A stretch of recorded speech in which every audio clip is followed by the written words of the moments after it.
Howdy, howdy, howdy. Welcome to JJ's Chess Pots or Palace. Another day of chess. Sorry I'm late today. Apologize for that. I slept in again. I just needed to sleep. And so I am running this instead of at 11 o'clock at 2. And then there was somebody that asked me some information about something I commented on a friend's post and wanted more information. So I was writing that. Of course, I wasn't watching when I was typing, and I was misspelling, grammatical errors, and had to clean that up. So I was trying to get that information out, and I apologize for not being on it too. But I am on now, so we'll get into chess. Let me put the schedule up for chess. Tonight is Friday Night Blitz. Chess.com, I create the arena. I do host the arena, and I also do the sports play-by-play for you guys. I don't play, I actually... Hey, Sizzle, how you doing? Redeemed a stretch right off the bat. I'm trying to get everything going, buddy. I'm trying to get everything going. You want me to stretch? Yeah, I'm live. Yes, I'm live. Here I am. Oh my God, stretch. Thanks for redeeming your points. Hope you're having a great day, Sizzle. Nice to see you, man. And then I got my kitty. Right here, so... Yeah, I'm raring to go right here. So let me get this schedule up. My cat's trying to stop me from typing. We got cats and dogs living together. Microphone's going. It is raining. Yeah, I'm good. Right at the jump. I'm a little bit late. I apologize for that. That's my fault. You're in the in-club chess tournament daily, right? All your games are done. You know, you played really well, and you're not out of it. There's an interesting situation. Oh, God, do not turn off the computer right now. My cat just jumped on my tower underneath me. He always does that. He gets me, I'm looking one way, and then he might play with the microphone. And and so there is an interesting situation. Let me put my schedule up and get the Discord up, and I will I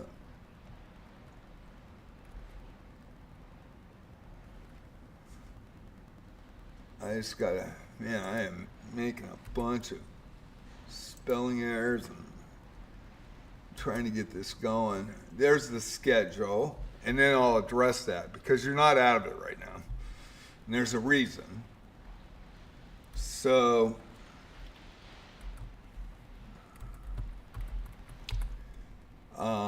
there is the free Discord. We only talk about chess, we only talk about Wizardry on Discord. It's a free invite if you want to go up there. I don't allow any other commentary on my Discord. It is new. I started when I made JJ Plays Wizardry, which is a couple months old. Also, yesterday I made 100 subs in that new channel. And my primary, of course, is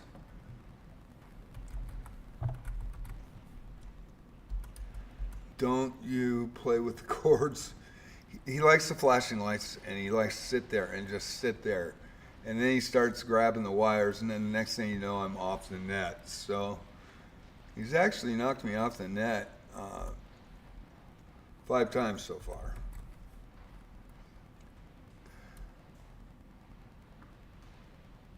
Yes, and I'll address that just a sec. I'm just going to get my YouTube. I got to... Yeah, which is going to be crucial here. It's going to be really interesting. So let me get this.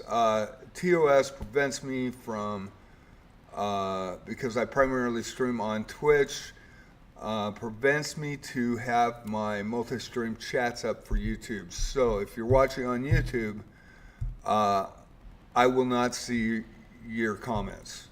After the live stream is over, the VOD is up. If you comment under that video, I will respond to it. As quickly as possible. I very much appreciate anybody that is watching on YouTube. Also watching on chess.com at Mammoth Bonus. They have a binoculars. Click on that and you can watch me live. I'm a community streamer there. And then, of course, my Twitch.tv, JJ's Chessbots or Palace live on Twitch. Following is free, like YouTube. Subbing is free. Now, there is a rainstorm here on the coast. The rains have started. The third week of October is always when it hits, so hopefully we'll not lose the stream. We'll play it by ear, but the rain, I am right on the front of, I have an ocean view right from the front, so I have like 30-foot windows and they are getting pelted right now. So might be a possibility we lose the stream, but we'll try to go live as long as possible this afternoon. And then, of course, Friday Night Blitz tonight. But I very much appreciate those who sub. Subbing is free on YouTube. Those that comment, because I will return those comments and reply to them as fast as I can. Also, following on Twitch TV is free as well. And I very much appreciate everybody that comes in, like Sizzle. And he's in my club, so I'm going to put that up as well. And then I'm going to talk to him about the tournament. We got an in-house tournament, our 8th one, and it's a 24-hour daily. It's the last game of the first round, and it's going on for a long time, and it has been. And so it's delayed everybody else from being able to play and who advances to the final and all that stuff. So I'll get to that in just a second. And then my new channel is JJ Plays Wizardry, and we just made 100 subs in a couple months. I have been, it was a gaming channel back in 2011-12, and I kind of stopped doing it, and then I decided to go back to basics, and I've been a chess player since 1969. I played 72, 73, 74 high school chess. I was the #1 board my junior and senior year, 1648 USCF non-provisional rating. And so about 4.5, 5 years ago, I decided to make the channel all chess content. And I have almost 900 videos up there, and I am still not at 500 subs, which is you get 500 subs, you get a chance to monetize, but then of course you've got to have a lot of people watch your videos, and that doesn't really happen that often. So, in a certain amount of period of time. So, but it is nice to see the Wizardry channel taking off, and hopefully it'll get up to 500 subs in maybe a year, and that would be really cool. So I am monetized on Twitch. So with that, it took me 3 weeks, and don't make a lot of money on Twitch. I make about $50 every other month, and it's for the love of the game. And those are 2 games that I'm an original player of Wizardry back in 1981 on an Apple II Plus, the first visual vector line graphic game RPG for a personal computer. Also was on a Commodore. I bought my Apple II Plus about 2, maybe 3 weeks after Wizardry Proving Grounds: The Mad Overlord released. So 2 loves of mine, chess and Wizardry, and that's what all 3 sites are geared towards. So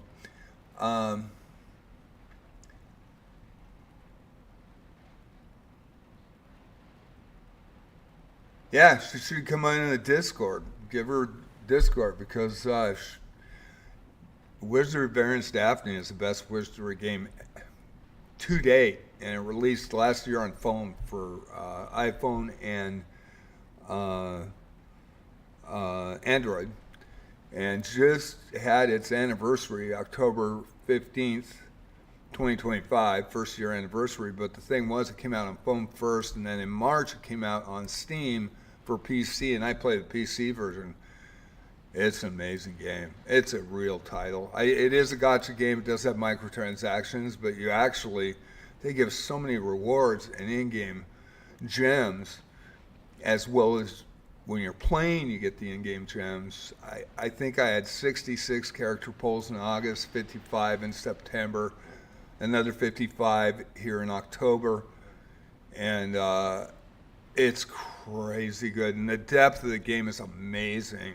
And if she's into RPG games, she really should check out Wizardry Variants Daphne. And Steam is really good. And the one thing I do say, for people that are playing on Steam for the PC version, there is a link function on your iPhone and Android, and I would link it.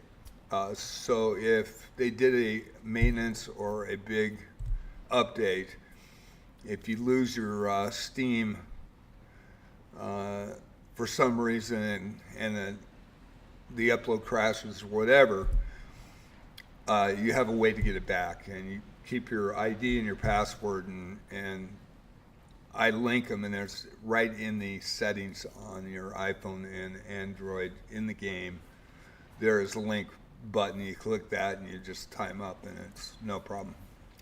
So here's the club as well, and going to talk with Sizzle here before I start. I like dailies myself better than probably speed chess, because I didn't start playing speed chess until, which is pretty crazy, but my coach didn't want me to do it, and then I quit the game for 30 years. And my first experience with speed chess was actually last year up at Pioneer Joe's Coffee Company, their tournaments they held before they became USCF accredited. And I had won 3 and took a second in another one. And I think it was like $100 for first, $50 for second, and gift certificates to O'Shen's and Pioneer Joe's for third.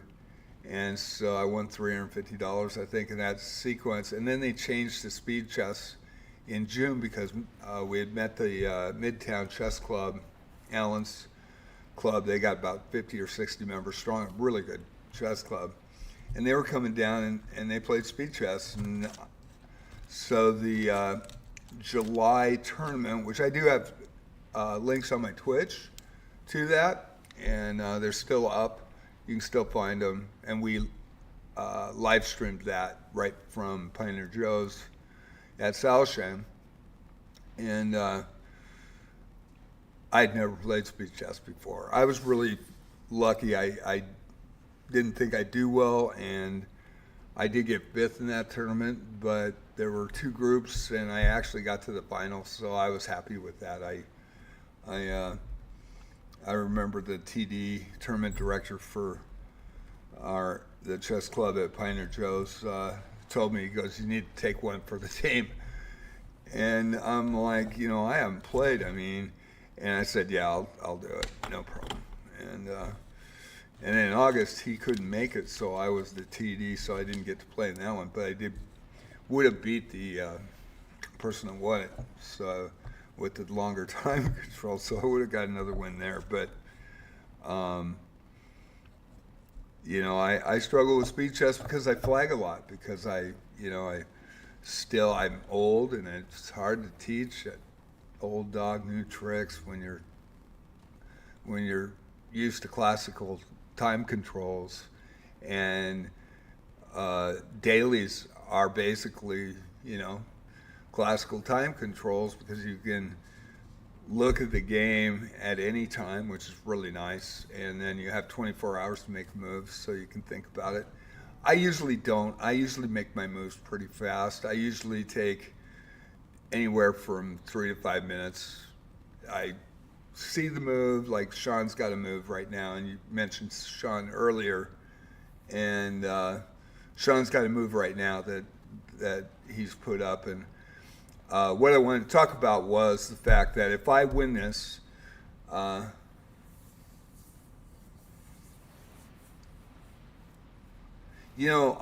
then the other problem is 20 to 30 minute games, and I usually like 15 and above, but I'm used to 60 plus 30 or 30 plus 30. Man, I'm really worried if we're gonna lose the stream. But it's raining pretty hard. There's supposed to be a windstorm today as well. It looks like it's out there. With the daily and the longer time controls, if I played those 30-minute games, nobody'd be watching. They'd rather watch that, the quick, fast games, and I'm just not as good, and that's why I do better over the board than I do on live stream. And I'll get some wins here and there, but, then you've got, Smurfs and people that want to screw with you and come in at really low level, and I usually am talking more than I'm watching, and that's a situation in itself. But I'll click on the button. My speaker's right where down the right corner it says such and such wants to challenge you. Sometimes I don't even see what the game is, and then all of a sudden I realize, oh my God, they put it rated, and I've lost 300 points in Rapids in the last since Christmas Eve, I think. So it's kind of interesting, and I just noticed that my last game review is up in the right corner of the screen. If you look right here, and guess who that is? Guess who that is right there? And then, of course, the last tournament game. But I did want to talk about this. So, that's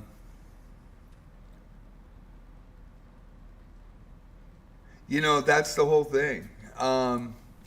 You can really you have the time, and it's on your own time. The biggest thing you got to worry about is when we had like that last Chess 960 when 13 people got into that weren't even in the club. I don't even know how they got in. And I think the guys that made the final, I think they were both cheating. We knew for a fact that one of them was who won it, but we did both report it. And Sean, also was at that USCF tournament that I was supposed to play in on the 29th of September, and I got COVID, and I was out for 9.5 weeks and didn't get to play, which really sucked because that would have been my first USCF tournament since 2011. I was really excited about it, and I missed it, and that really blew. And then the hip and the injury with the knee and the hip, and 8 months of struggling, barely able to walk. I was pretty much stuck in the house.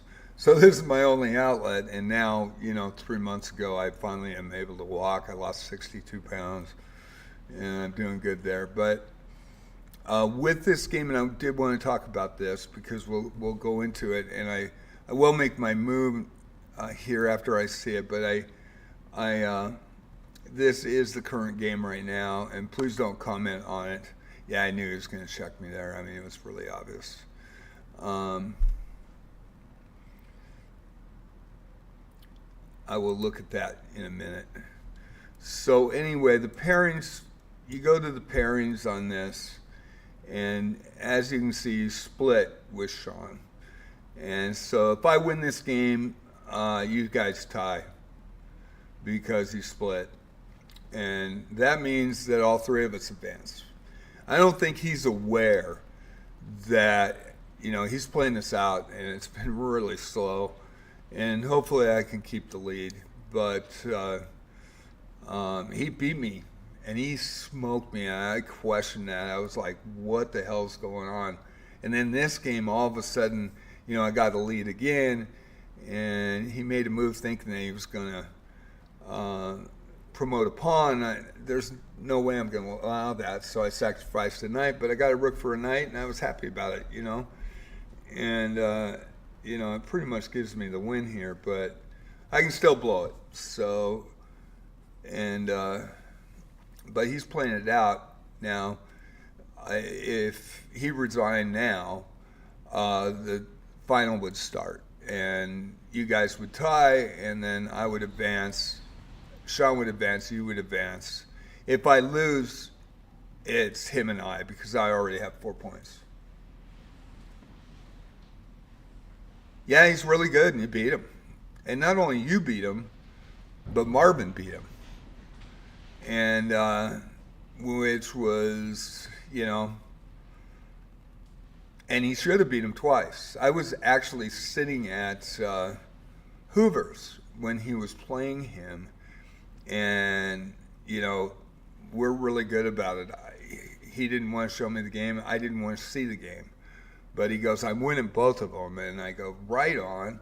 And we talked about it, and then I was playing my games, and we actually play each other. We'll sit right next to each other, play on the phone, or we'll, pick the pieces up and put the board up. He's got a really nice 75-year-old chess set there at Hoover's at South Beach. And it's amazing. It's huge pieces. They're weighted. They don't know who created it, but it was an amazing chess board. I've got videos of it on my JJ Plays Chess. You can look at Paranormal Chess. All of a sudden the camera started moving by itself and zooming in on different parts of that game, and then zooming back out, and then zooming in on another, and there was nobody there.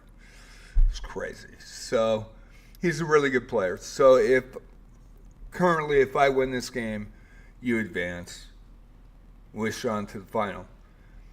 And there's already been a tie in the second group, and they've been waiting for like 7 days already. And so Penguins Plays Chess got upset by King of Hearts, who then decided not to play, which is crazy. And Fantasia and Luke split, so they're in the same position. So at this point, there'll be 6 people advancing. I'm not sure how they'll do the final, because usually it's a 5.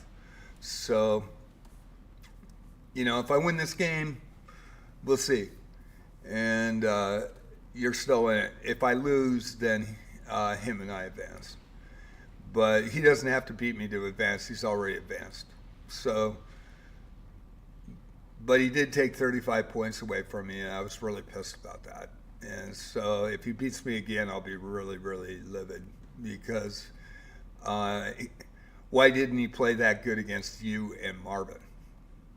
So that is a little questionable. And is he getting help? The other thing I do not like about dailies is they allow you to use arrows. I don't use arrows. I calculate in my head, and I just look at the position and play. And that's why I beat most of these guys over the board when I play them face-to-face, is, when they get to an endgame, they calculate with arrows. So I really don't think arrows should be allowed in tournament play or in rated games. I think it's great for non-rated games. I wish they would take it out for... And, my tournament director, Justin, when I was playing him, he used arrows all the time. And in real games, he doesn't use arrows because he can't face-to-face. And that's why I had a huge win rating. And that guy is really good. He's really studied. Man, he's going to be a great player. And he's going to be better than me.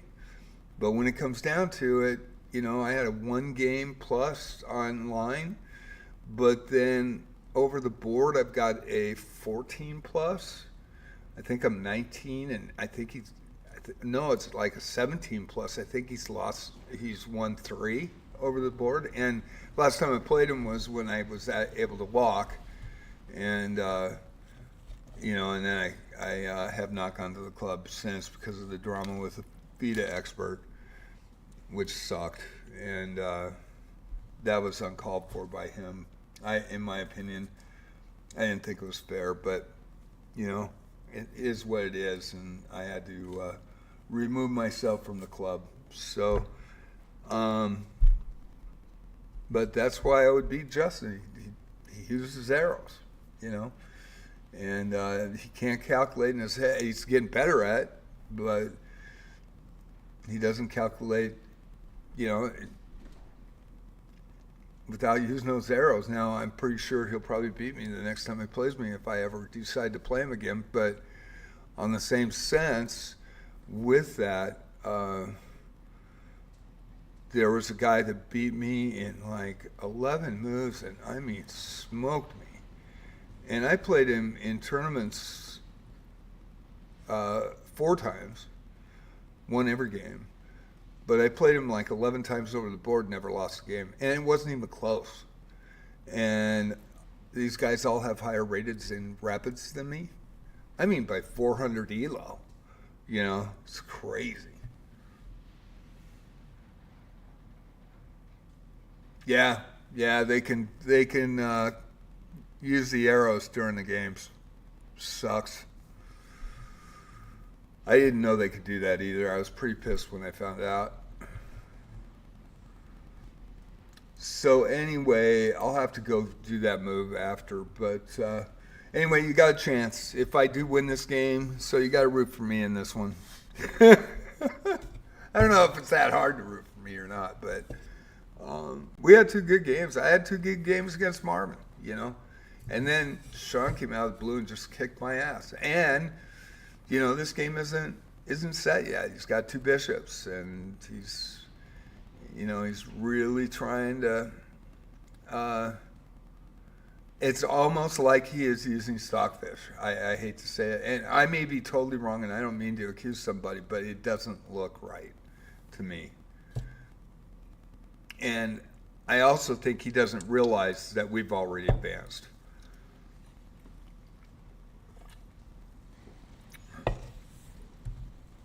Yeah, you can't root for me now. I beat you twice. But I know you were playing straight up. You know I was playing straight up. I mean, that's the thing. And when somebody, you know, loses to 2 other people,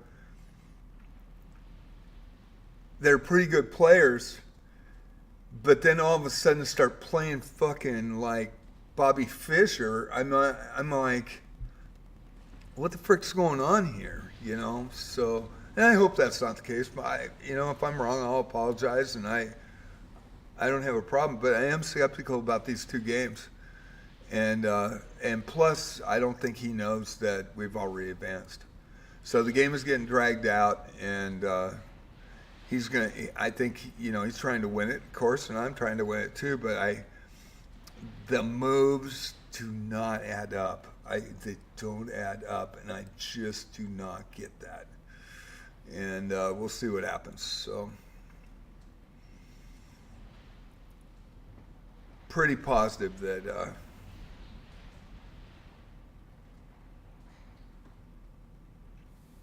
it's and it could be a draw. And if it's a draw, then also that's.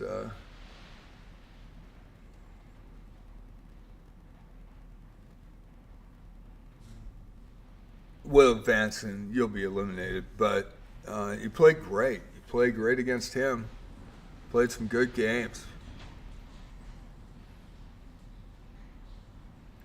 Well, Sizzle, thank you so much, and hopefully I can win it, and we'll all 3 advance. I think that'd be the best for everybody because the 3 advanced in the other one, the other group. So we'll see what happens, and I'm gonna have to see where we're at. You are very welcome. You got a chance, man. You got a chance. I thought that was a really good tournament. I really did. I thought it was some great games. It's a lot of fun. Hopefully we all advance. Yeah, hopefully we do. And we'll see.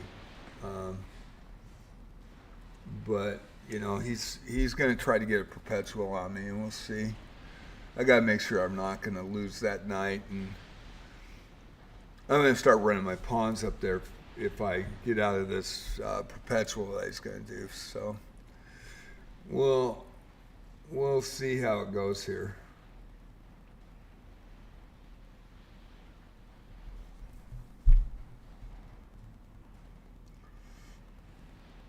So it says, "I'll have a great day. It was great talking to you, and I'm going to get the puzzles. I am going to play this. Please, anybody, fair play policy, do not comment on this game. This is a tournament game, and I can't play the moves that anybody suggests. So I'm going to put the fair play up, and I'm going to try to just get this game. And you'll watch how fast I play. I mean, hopefully I don't make a mistake. But, you know, I was pretty aware that he was going to try to pin it. And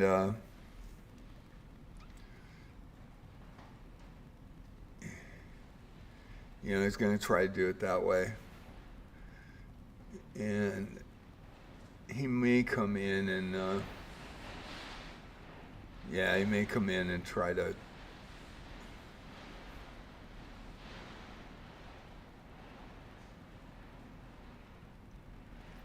I think we'll have to block this way. If I go up, he's going to check me down on D1 and try to give me a perpetual to lose this knight.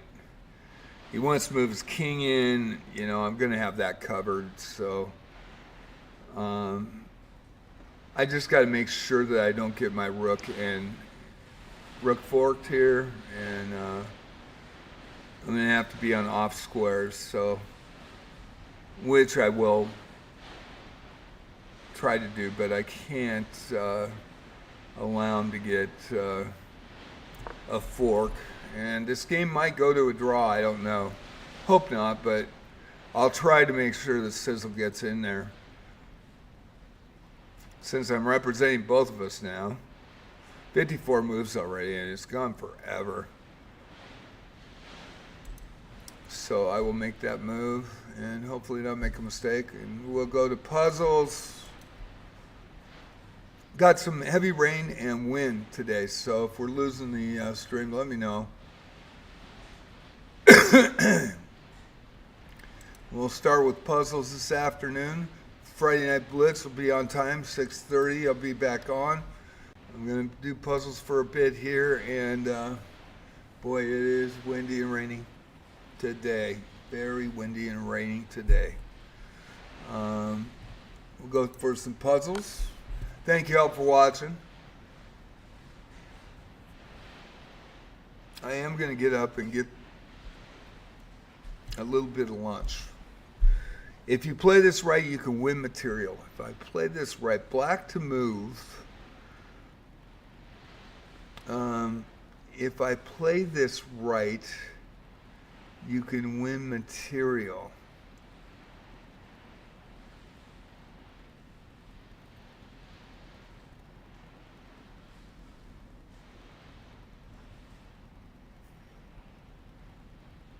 Actually, let's see, I think.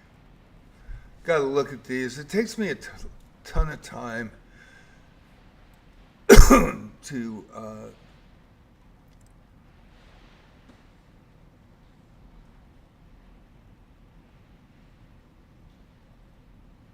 I think it's moving up.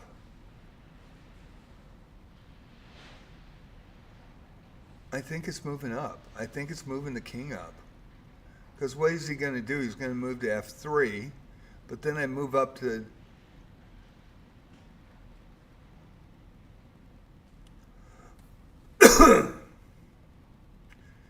yeah, I move up to E1 after E2.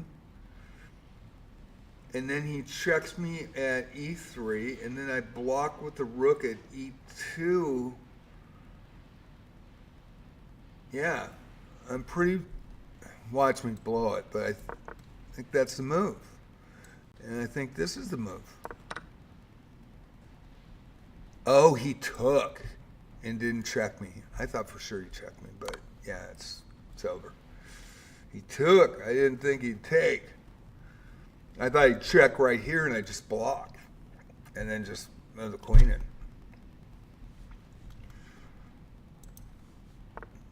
Checkmate is coming. Do you see the way to win? White to move. Checkmate is coming. Do you see the way to win? White to move.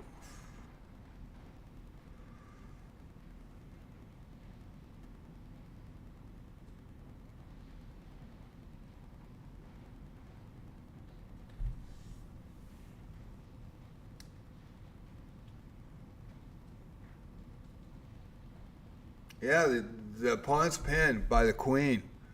Pawn's pinned by the queen. That's an easy mate. Right there. Of course, I don't get those in games.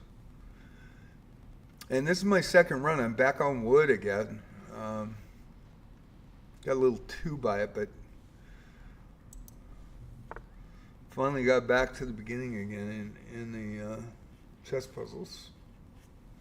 You're in a critical position. Find a way to win a queen. Black to move. Critical position. Find a way to win a queen.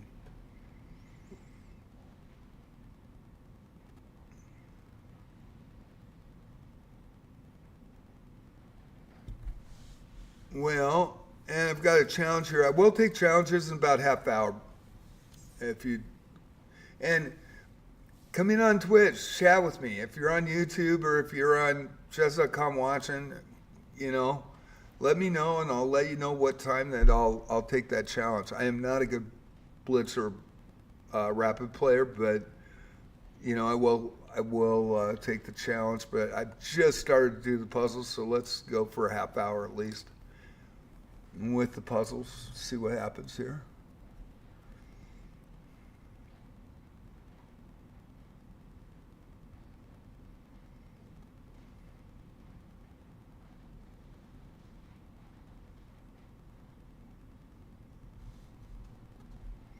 If I do that, I think if I do that, I think it's definitely losing the queen. I think it's knight takes knight. I may be wrong. No, it is knight takes knight, and then it's check. And then he loses the queen. Yeah.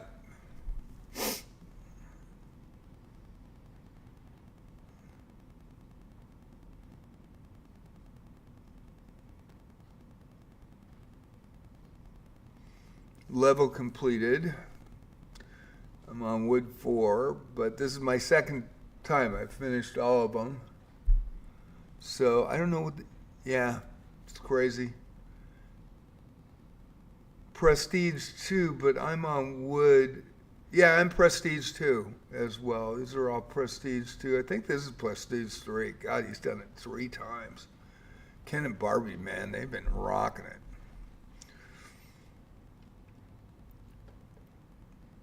So we're back on wood. Knock on wood. Alrighty, let's go here.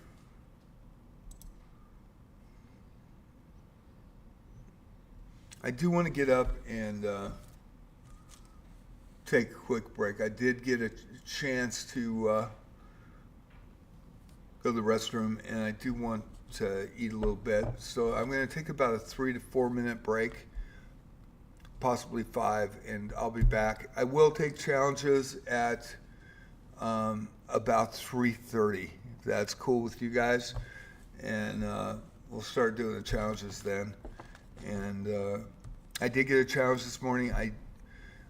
Please don't send a rated game. I mean, if you're going to challenge me, send it unrated. And especially if you're way lower than me. And if you send a Blitz, you are not rated lower than me. I do not play Blitz very often. So I think I'm around 400 or 800. I just don't play it. And Rapids, I've lost 300 points. And I keep not looking. And all of a sudden, it's a rated Blitz, or rated Rapid, and I end up losing our flag. And I flag 70% of the times in Rapids, so I am more of a slower player, and I'm trying to get better, really trying to get better. I am going to take a small 5-minute break, and we'll get back to it, and we're going to do puzzles, and then we'll take some challenges. Thank you all for watching today. I appreciate you.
shortly. Thank you all for being patient.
Thank you all for being patient. I am sorry I got a late start today, and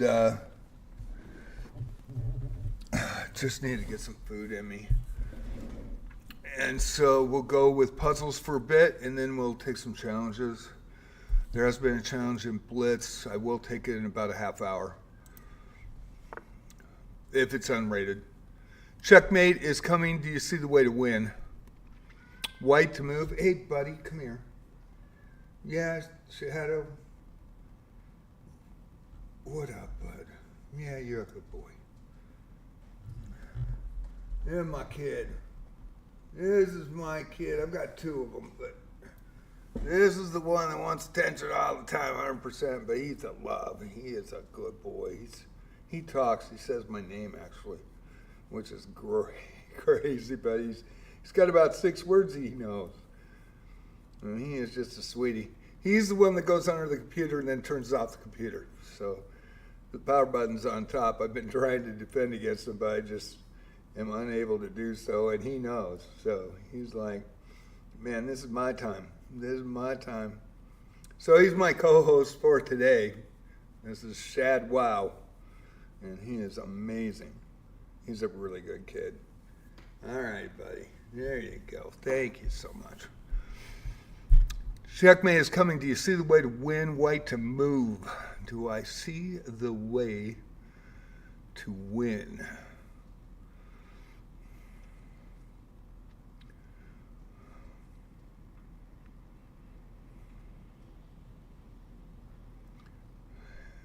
There's a mate coming on his side in 1.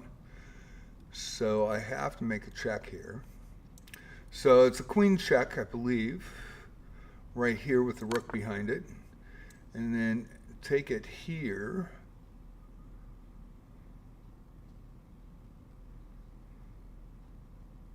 Or do I take it there?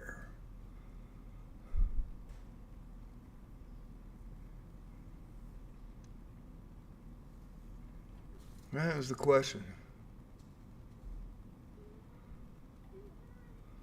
I think,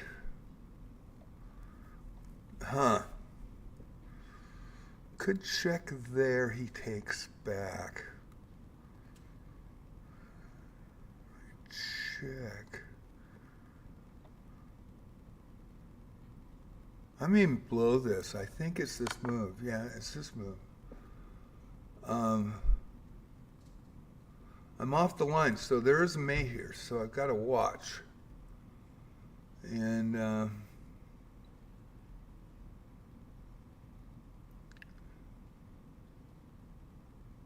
I think it's another check here to get him onto the black square. Yeah, because if he moves here, I've got here. Yeah, and then bring it down with the bishop and mate there. So I think that I'm a little bit worried about that one, actually. More worried than I should be. Do you see a way to win the game, white to move?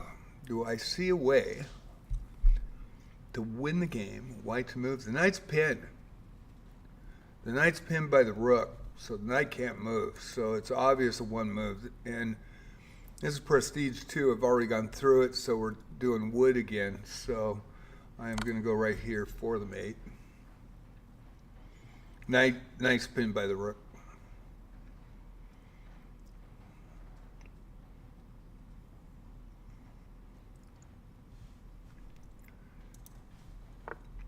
If you look closely, there's a way to promote your pawn. White to move.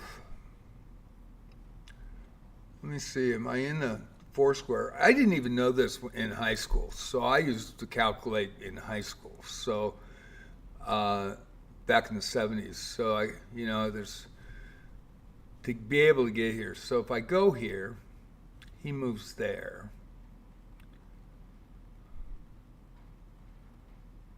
I go there, he moves here. Yeah, you can't catch me. And he will promote, I move the king next to it and it's done. Yeah.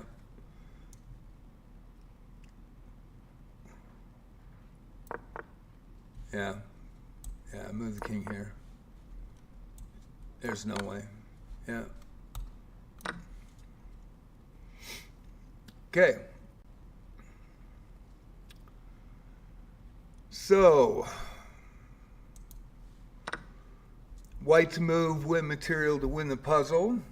Thank you all for watching today, those that are watching. Ad break ends on Twitch in a minute 54. Win material to win the puzzle, white to move. Win material to win the puzzle, white to move. Win material. Where is that king? Where is that king? Where is that king? Alrighty.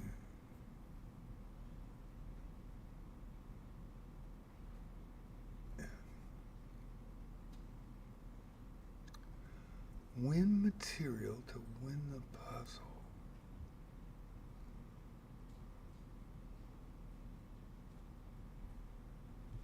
Yeah, he's going to have to block with the knight, so it's going to be a check right here on g4. He blocks with the knight,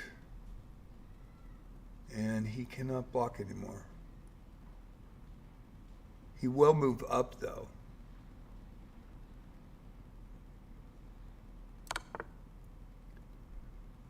And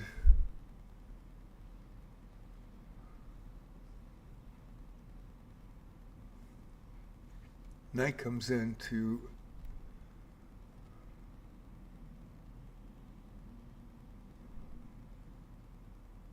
save the bishop.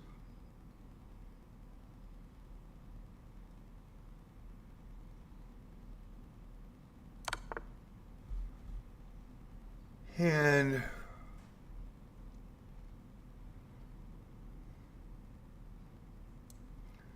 since the bishop is attacking a queen, the bishop in front here with a check And the knight takes the queen.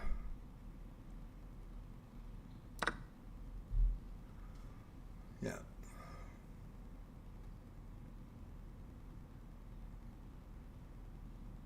Prestige 2, and so this is the second run through wood, which is good because there's some puzzles I missed the first time around, so.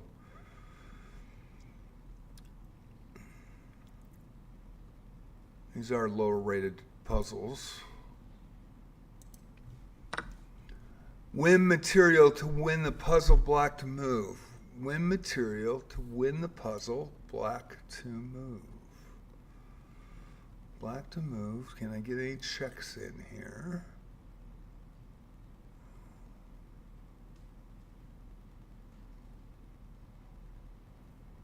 Huh.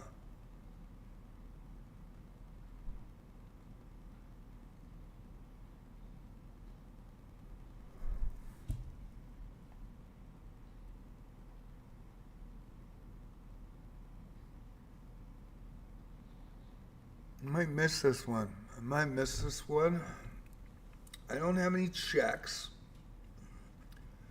Queen's protecting the knight. You got a knight attacking me. My king's safe at this point. Do I take the rook and open that up? Yeah, I'm on the white diagonal with the queen. But I do have a check.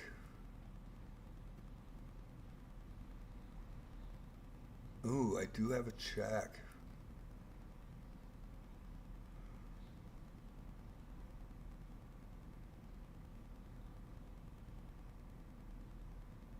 Yeah, I do have a check here. So let's see here. I think it's rook takes. I may be wrong. Yeah, it is. Now, the question is, I can't check with the queen, but I can check with the knight.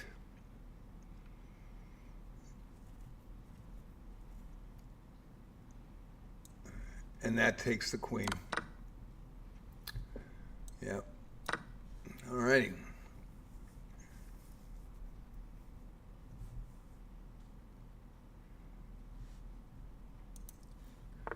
Checkmate's coming. Do you see the way to win? White to move. Checkmate's coming. Do you see the way to win? White to move. Okay.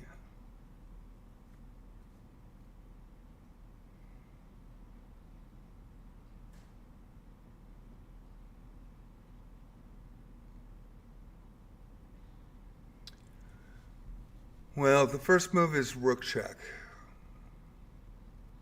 Question is, what's the second move? Oh. Checkmate's coming. Okay. Check. Now the rook is being attacked. White bishop is blocked. Now, it says checkmate's coming. We'd have a free bishop, but that would not put me in material lead. So I've got a check on B8, I believe.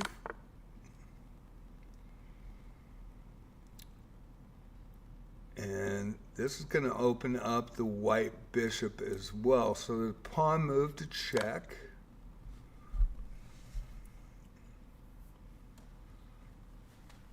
And a mate. That's a nice mate. I didn't see it was mate at first. Your pieces are well coordinated. Can you find a way to attack my king? Pieces are well coordinated. Can you find a way to attack my king? Pieces are well coordinated. Can you find a way? I'm in check. Black to move. And I believe it's the bishop.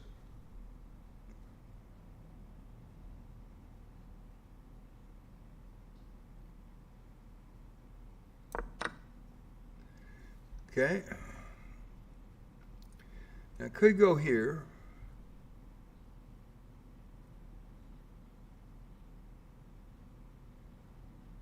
And I think it's the rook. instead of the bishop. So it's rook takes pawn because it's going to be undiscovered check here. And he's got to take I think he's got to take that bishop out. But let's see. Rook takes f2. Yeah, he does. There you go.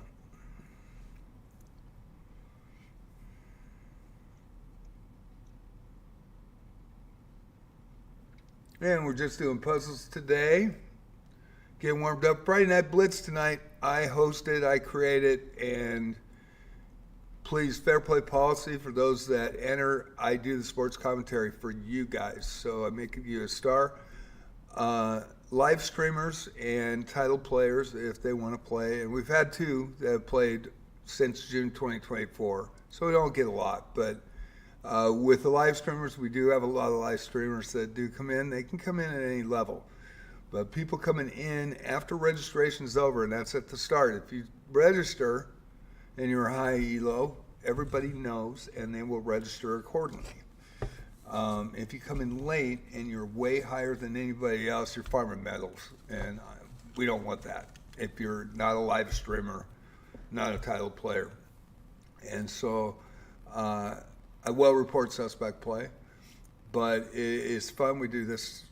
I do this, me and my microphone and my kitties, 3 times a week on Tuesday, Friday, and Saturday night. Tuesday is for love of the game. It was a Chess 960 Blitz on Tuesday, and Friday night Blitz, Saturday night Rapid, and it rotates on Tuesdays, so we'll be at Bullet next week.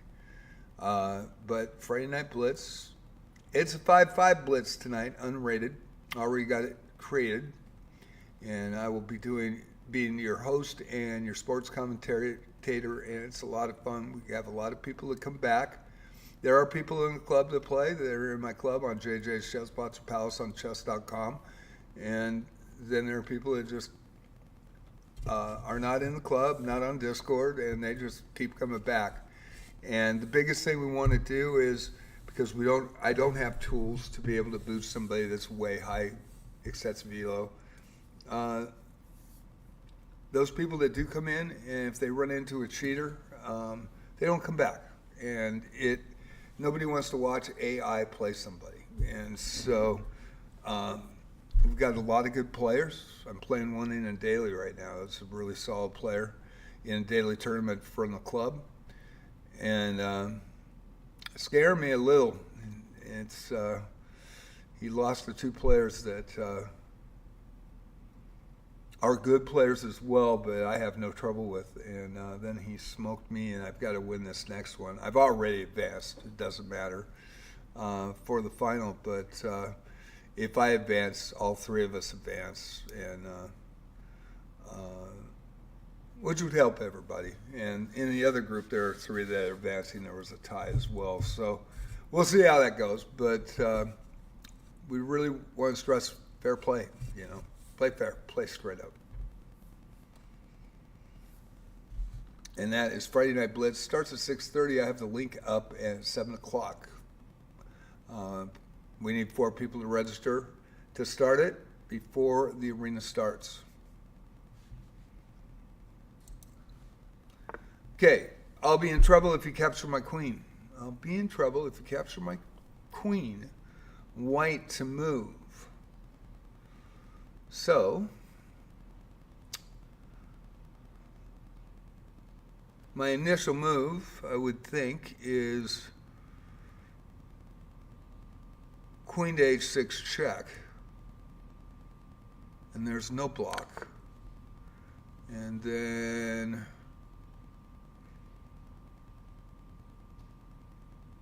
no real checks here, but taking the queen off the board is the way to do it, and so far so good. So I started over. I got all the way up through all the puzzles, and now I'm Prestige 2 doing it for a second time. Started this about 6 months ago, and didn't do a lot of puzzles, and so it's actually helped some of my games. I've seen things in games that it really does help, and it's a good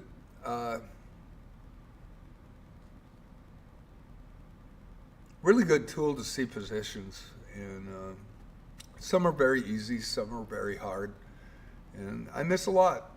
Right now, hopefully I can have a big streak here. So, if you play this right, you can promote a pawn. With the old version I had, I think I was at 3,300, and was my highest. 32 maybe, 3243 or 3283. And then they changed it, and now I think my highest is 18 or 1900 after they did that change a couple of weeks ago. And I'm glad they did that change, because you don't want to think that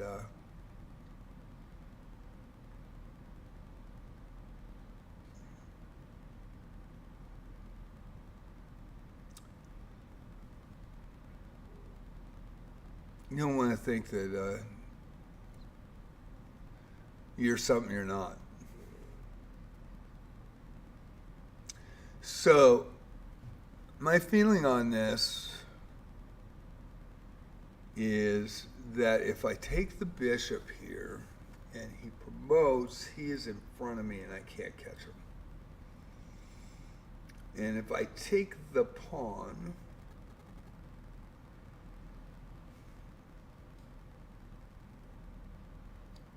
I'm in front of him with a check.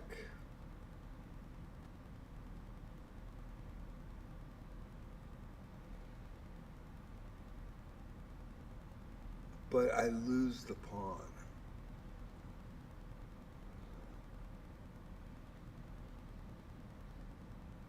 I actually think even though he's going to promote first, I actually think taking the bishop is the right move. Because if I push the pawn, he's going to take it with the bishop. If he takes this pawn, of course, that's really dumb, and I would just take back. He's going to push the pawn, and he's 2 away from promotion, right? I have the bishop. I can't take it. I can't catch him. So I move. He moves. I move again. He moves queen. I check.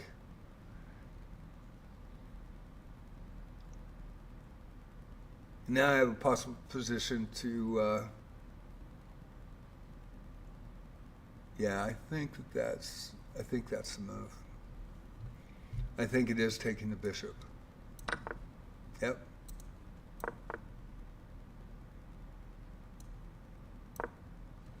Yep, thought so.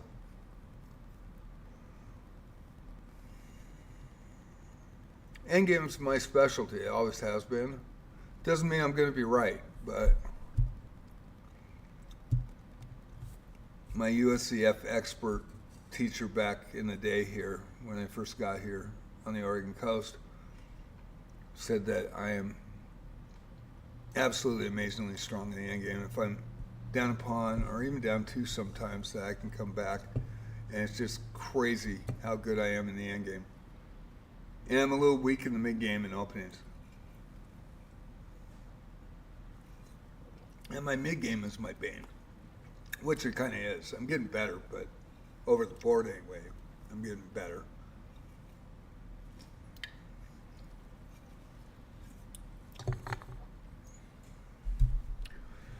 So let's see how we do. By the way, today, multi-streaming on YouTube, JJ Plays Chess. I'm not allowed by TOS of Twitch to comment on or have my multi-stream chats up, so I only see my chat in Twitch. Following on Twitch is free, and subbing on YouTube is free. I very much appreciate those who have subbed, liked, shared. Also on chess.com, Mammoth Bonus, you can click on the binoculars, and I'm a community streamer, small streamer. I'm not monetized on YouTube, and if you do comment after the VOD is uploaded, I will respond to you as soon as possible. And I very much appreciate those that are watching on all 3 formats. Thank you guys. I mean, it's been a labor of love for JJ Plays Chess on YouTube, and 5 years. I still do not have 500 subs. My secondary channel is Wizardry. I was an original Wizardry player from 1981 when the first game came out, which revolutionized RPG games for personal computer, called Wizardry Proving Grounds and Mad Overlord by Surtech. Played Knight of Diamonds, Legacy of Lilligum, the first three. Amazing games. And back then we never seen anything like it. Now the game's out now, make it look like tiddlywinks, but from the standpoint of Wizardry Variants Daphne that released last year on iPhone and Android and on PC in March of this year, that is the best Wizardry I've ever seen. It is a 5-star title. It's what they've done with that game is absolutely amazing, and the depth of gameplay, the immersion for the player, the voice acting is absolutely superb. The animations are superb. And so my two favorite loving games are, my dad taught me in 1969 for chess, and Wizardry in 1981, and those are my favorite games. Chess is my primary game, of course, and then love Wizardry, always have. And so I made JJ Plays Wizardry on YouTube, and thank you to the people that watch. Made 100 subs in about 2 months now, and just very thankful and grateful, you guys. And still haven't been able to monetize, but you know what? Really appreciate y'all. Thank you so much. Didn't expect that. Thought I'd get about 10 views. And so it was just for me, you know, that I love the game, and I'm an old Wizardry player. 44 years ago. Crazy. I've come around full circle. So, win this game with a checkmate, black to move. Win this game with a checkmate, black to move. Okay, we got a bishop here.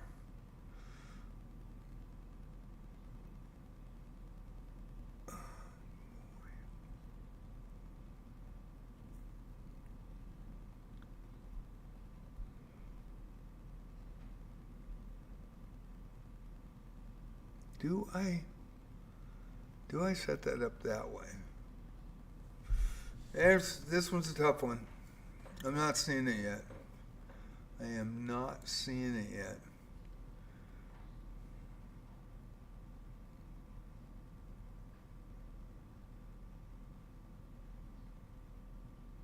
I am not seeing it.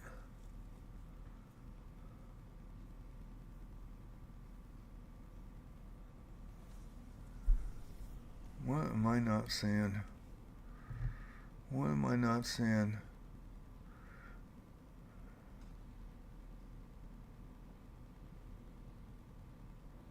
All right, I am seeing something here. Let me see here. Okay, the pawn is not protected on d4, so that's obviously the first move.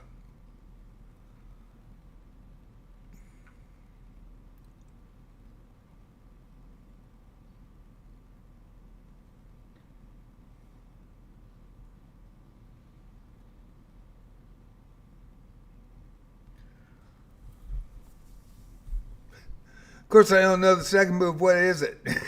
Oh, queen right here to f2.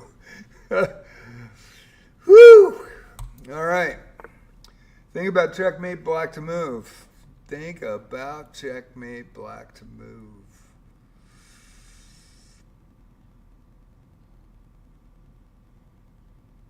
This is a rook sacrifice. You're worried about the bishop, attacking the bishop. Don't worry about the bishop, because you can get a check in. King has to take, and then you bring the queen in with a check and a mate. So h8 to h1 check, and then the queen to h4 with a check, and then mate.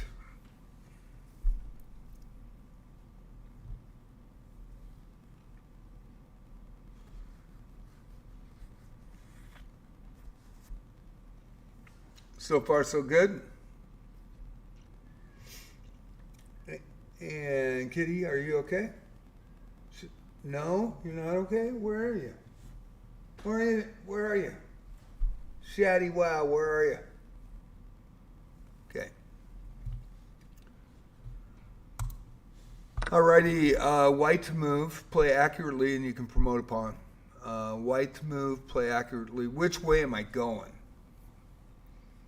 That's always the question. Which way am I going? Yeah, he can't make it in this one. I do have to watch out for the check, though, but I don't think he can make it. I think I am. This is A1, so this is white side. It would be A8 if it was black side. So I am moving up the board, so this is a move.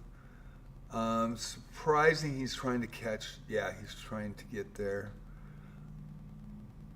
Not going to make it. Oh, he's trying to go for a fork. Yeah, that was definitely trying to block the fork. Because if I would have promoted, he would have forked. Good play by Black's Knight, though. Checkmate is waiting if you play carefully black to move. Checkmate is waiting if you play carefully black to move. Okay.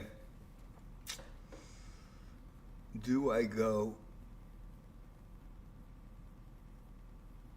with which knight? That's the problem. Which knight?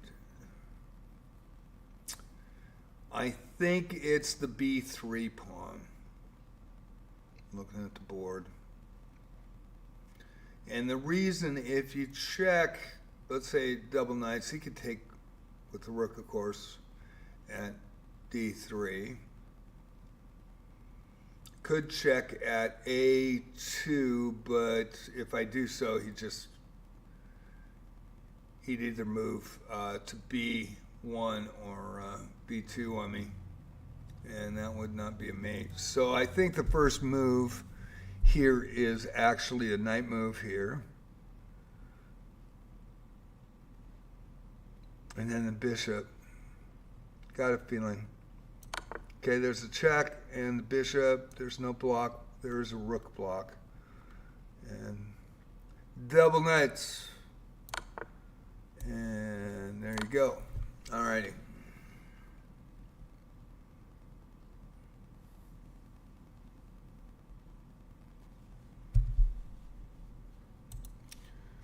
Find a way to win material black to move. Find a way to win material black to move.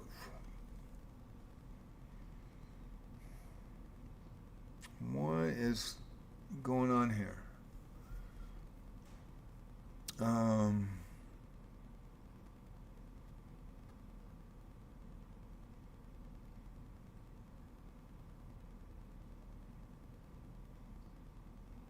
Find a way to win material black to move.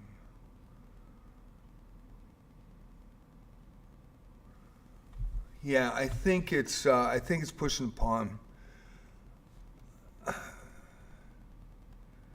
You're going to get the bishop too, so I think it's going to be pushing the pawn right here. And then with the pawn taking, why would he do that?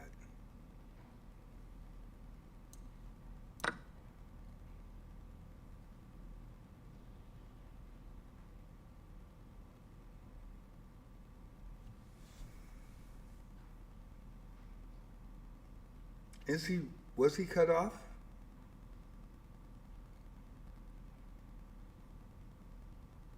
Oh, he was. He had no moves.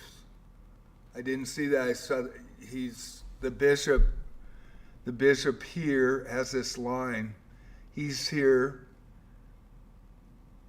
And if he moves here, the knight moves here, the queen and the white bishop. So he had no moves. He had to take the knight. All right. I wasn't looking at the full board. That was my fault. Find a way to win a rook. White to move. White to move. Find a way to win a rook. White to move. Find a way to win a rook.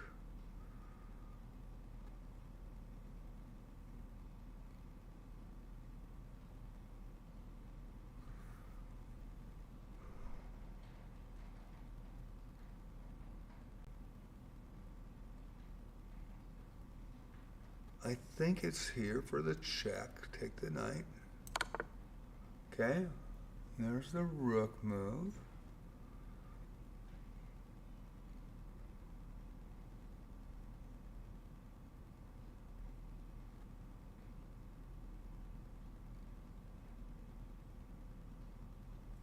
Now, does he have a move if I don't check him?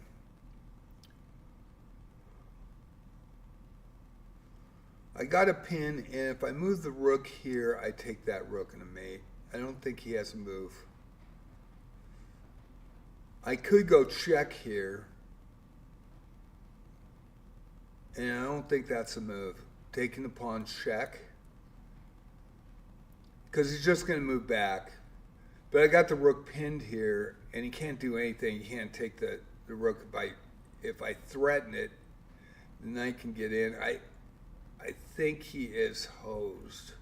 So I'm going to take this move. Rook to c7. It is the right move.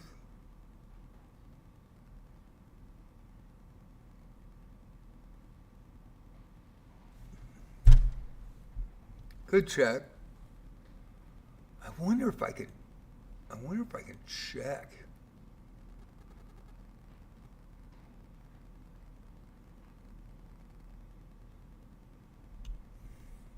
Okay, let's see. If I take the pawn, I've got the pin.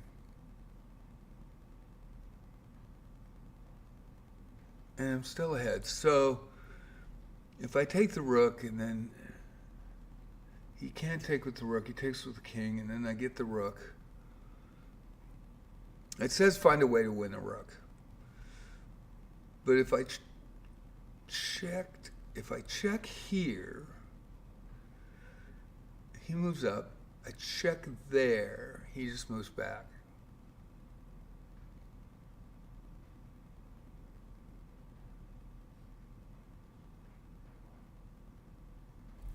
Wait a sec. If I check there, he moves the rook. Blocks with the rook.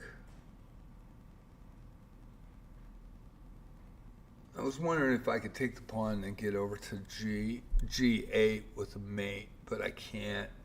So I think it is take the rook. All right. This is the most important moment of the game. Find a way to checkmate me. White to move. White to move. Most important way to checkmate me. The knight is pinned by the rook on d1. So the knight's pinned. So he has no way to protect this. So it's queen takes bishop.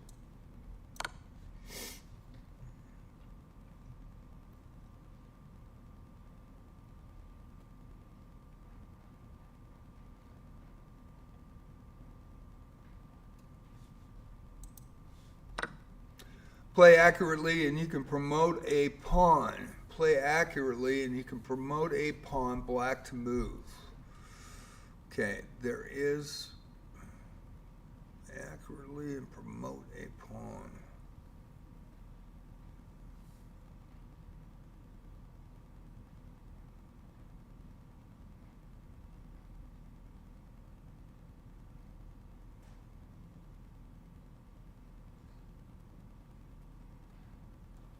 I could take the pawn and the knight takes back and then push that pawn and he can't take.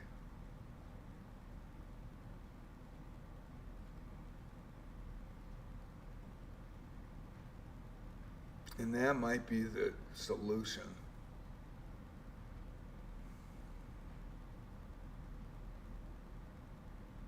but I think it's check. So I could sack, knight, push with the rook, but the queen's taking the rook. Yeah, it's not going to work. So there we go. Check. Take the queen. And yeah, it is not going to work. What am I not looking at? Let's see.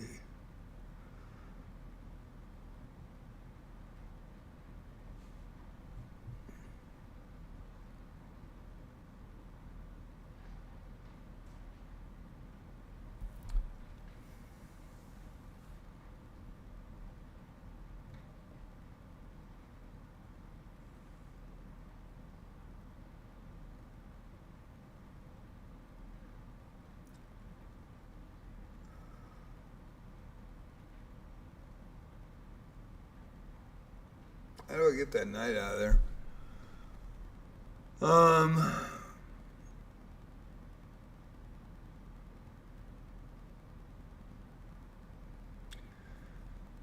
I'm thinking of f3.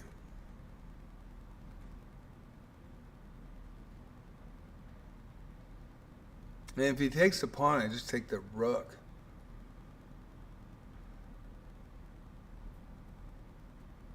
That says play accurately and you can promote a pawn.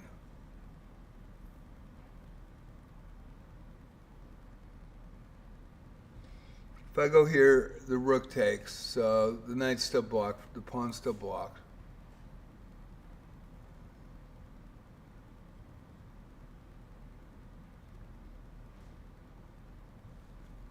I think it's here.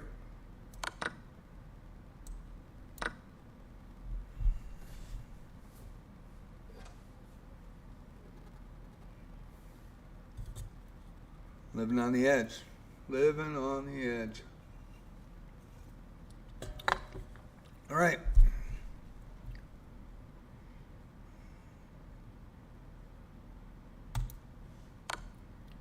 Okay, calculate correctly and you'll win my rook. I am checked. I am in a check.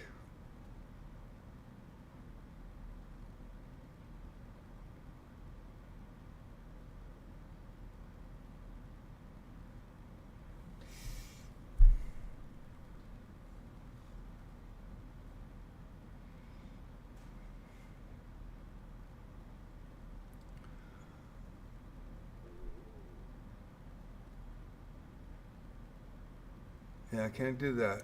Gotta move here. Okay? Just gonna block. That's a smart move.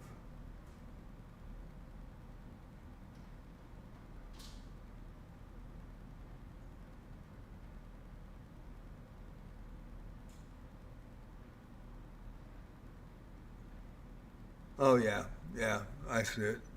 Okay, check, queen takes, and then check right here. It's got to move away, get the rook, and the game's over.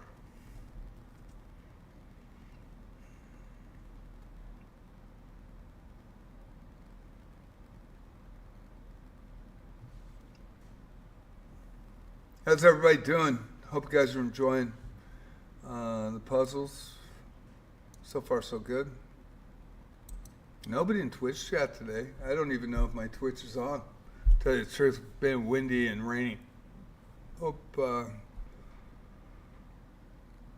haven't seen anybody since Sizzle.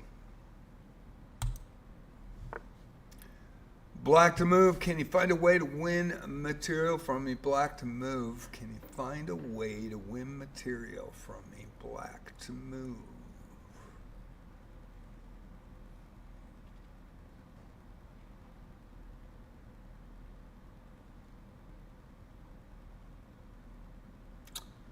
This is a little bit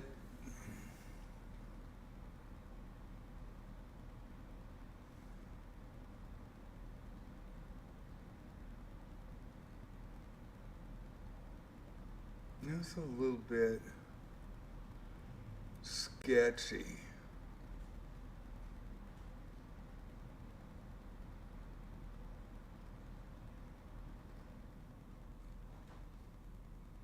Well, there is a threat of a mate here.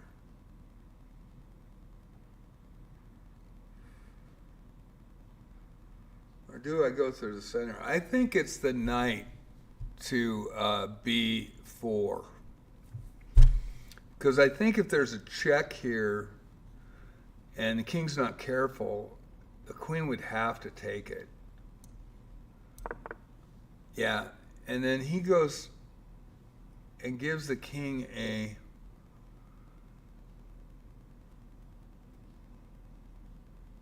out, which with the being shadow, and I think it is this. And you get the knight. I mean, you get the rook, sorry.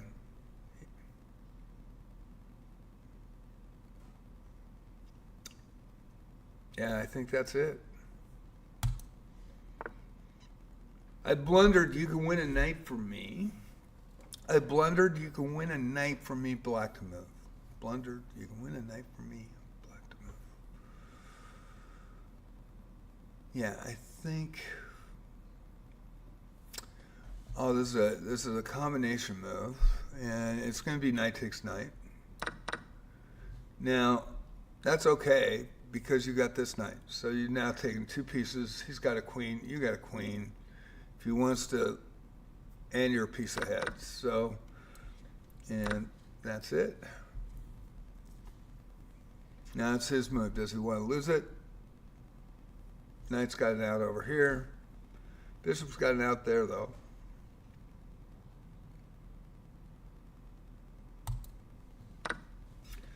Checkmate is waiting if you play carefully. Checkmate is waiting if you play carefully. Black to move.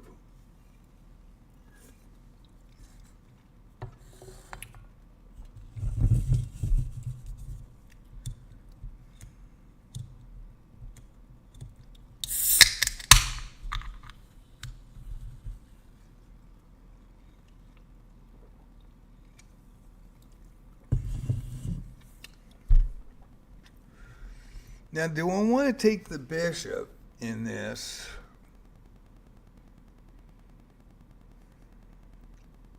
He blocks with the pawn. But if I actually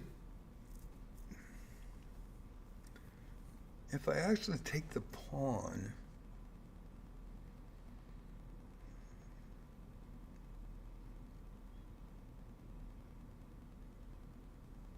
and he can't block the double check, right? Yeah, he can't block the double check. So actually, bishop takes pawn at G3. Can't block the double check. There's a check by the rook. There it is.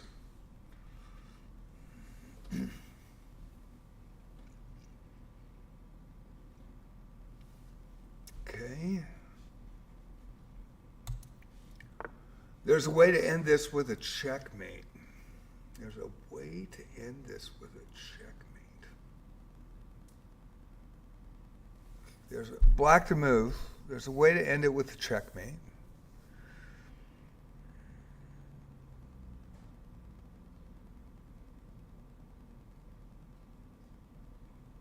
Oh, that's nice. That's nice. I did not see that initially. Check with the bishop, and then queen to E1. And game over.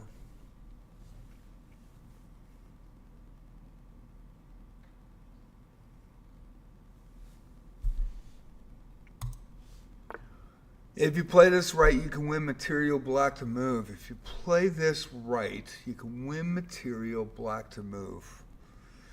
You play this right, you can win material black to move.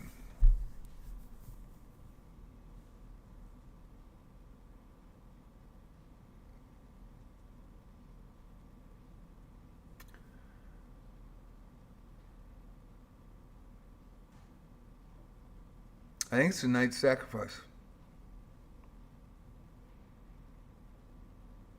Knight sacrifice.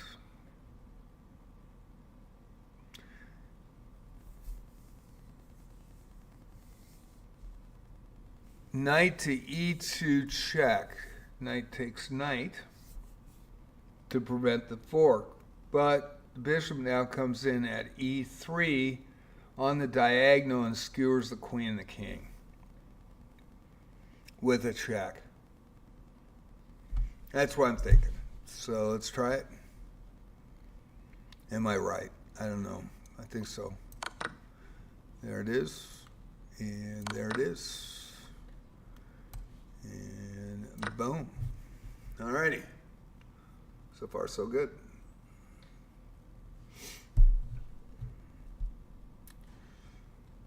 So, level completed. Just keep running puzzles. Play this carefully and your pawn is on its way to promotion. Play this carefully and your pawn is on its way to promotion.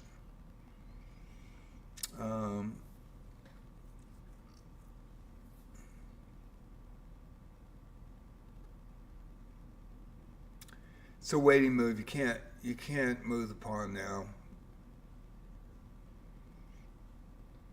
King will just go at it. But you attack his pawn. He's either gonna go pawn takes pawn and he's gonna sucker in, and then you just run. So I think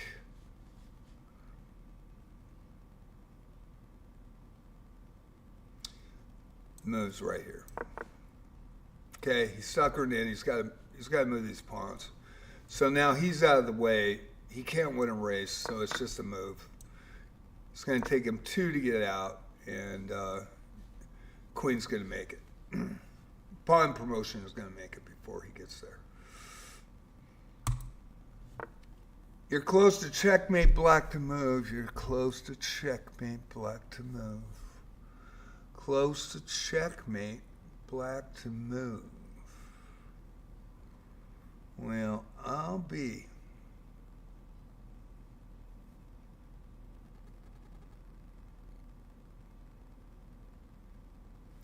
Yeah, when the king has a lot of presence on the board, you move the king up. He's going to block, but he doesn't have time to. So there it is.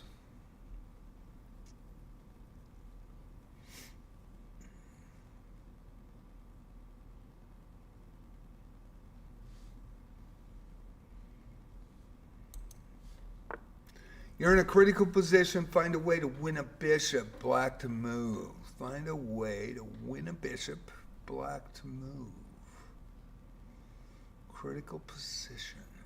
Find a way to win a bishop.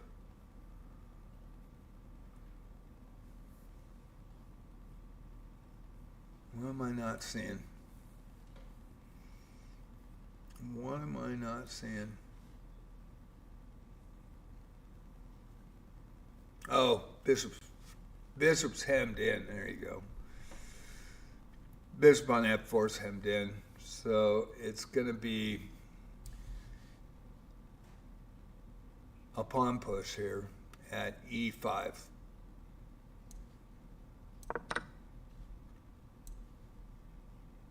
Bishop's got nowhere to go.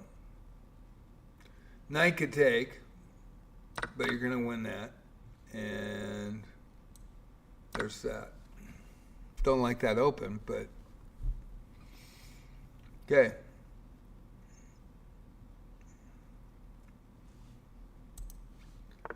Find the move that builds on this position, black to move. Find the move that builds on this position, black to move. Find the move that builds on this position, black to move. Ooh.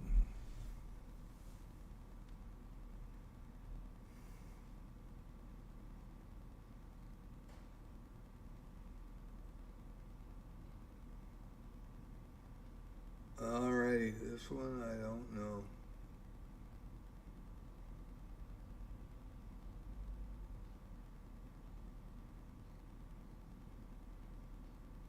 Uh-oh. This might be coming undone right now. Let me look.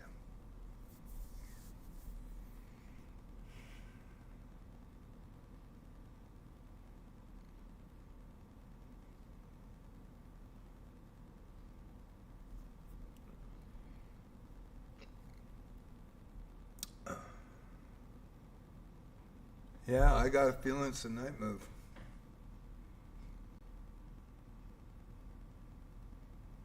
Yeah, you're threatening a mate.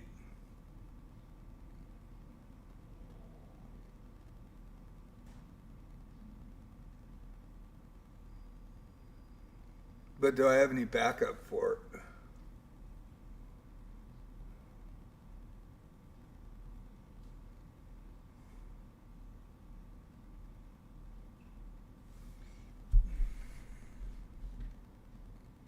I think it's here.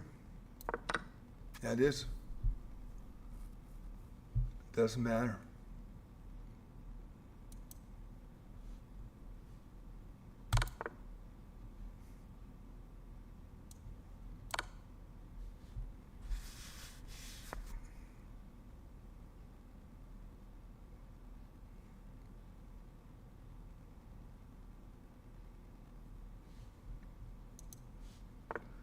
I blundered, you can win material from me. I blundered.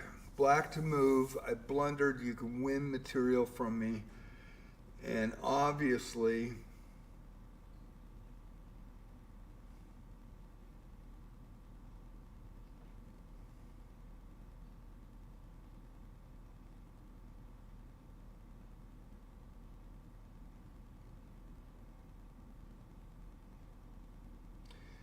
now the skewer is at A7, but it really doesn't work because if you take the knight with the bishop, he promotes it at B8. So the bishop needs to check the king out of there. Because of the pawn, you're protecting the pawn. The king's got to move away from the knight.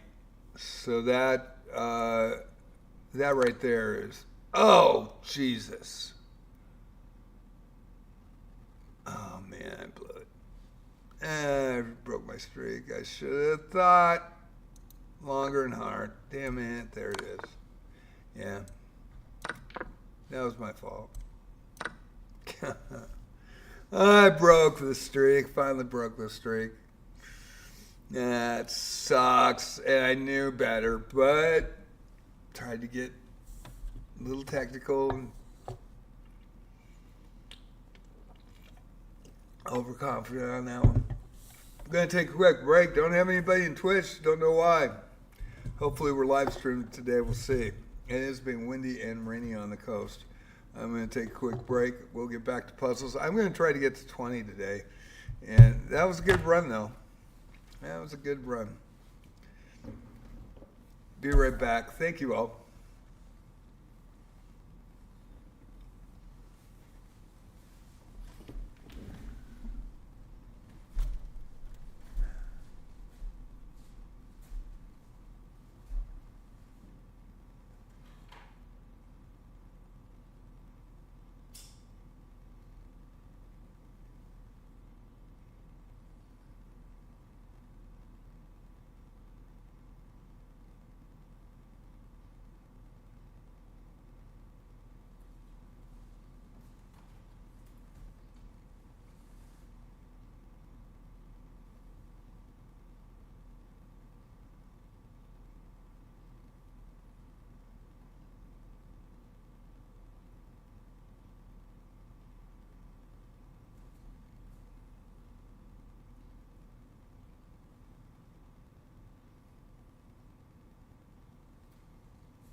Ah, missed it.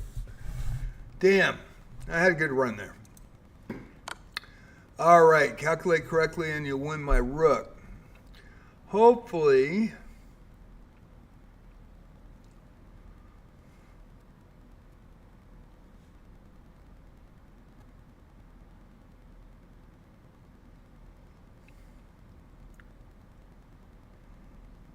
which way do I go on this?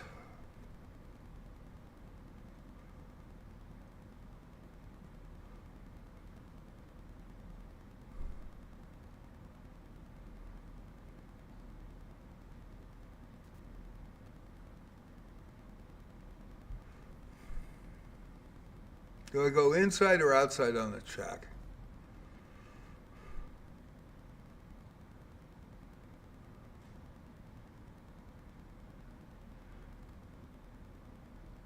That's the question.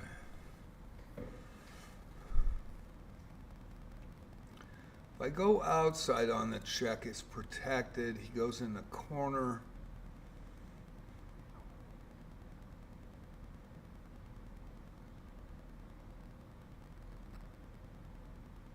Man, I think I go outside. Let me look at this. Okay, if I take the pawn on h7 with a check, if he moves inside, I get the rook.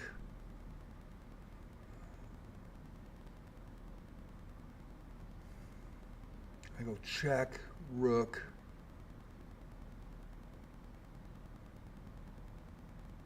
But if I go inside and take the f pawn, he takes the pawn, I check him again, and then he does get the safety, right? Or does he? Check again.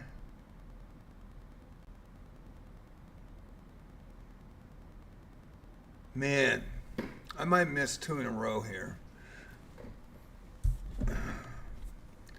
Let me look at this.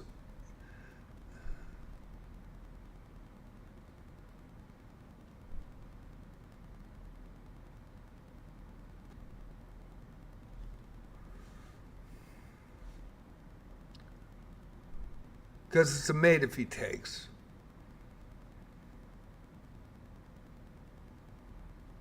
It's probably inside, and I'm going to go outside. That's just my feeling on it. Queen covers that pawn. Oh, wait. Am I in check here? Shit, I'm in check. I'm in check. I'm in check here.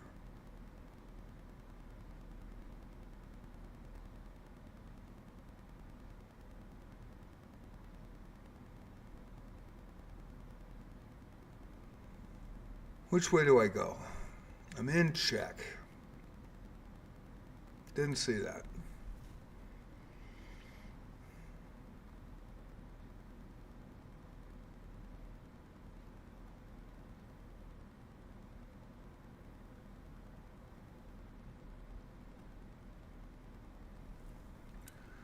Well,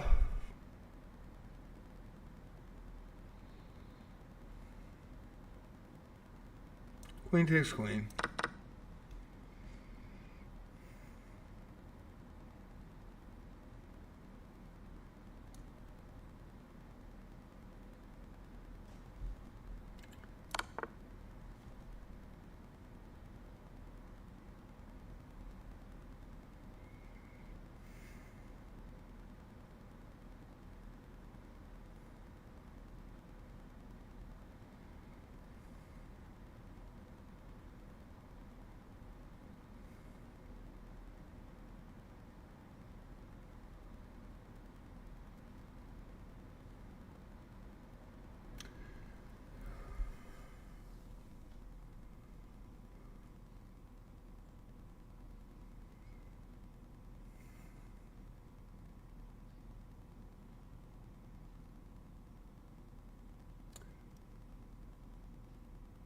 Yeah, I think it's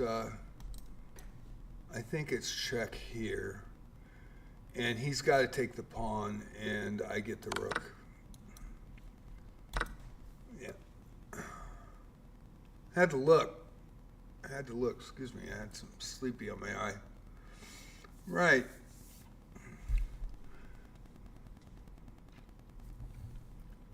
Hour and 15 of the stream. Don't have anybody on watching. Not on Twitch. I feel lonely. Sizzle came in. We talked about our in-house tournament game. And yeah, there's nobody on Twitch. I don't know if Twitch is... We did have some high winds and some rain, so that could be it as well. Okay. Play accurately, and you can promote a pawn, black to move. Play accurately, and you can promote a pawn, black to move.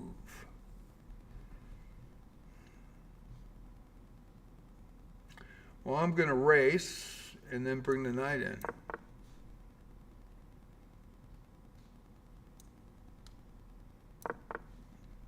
And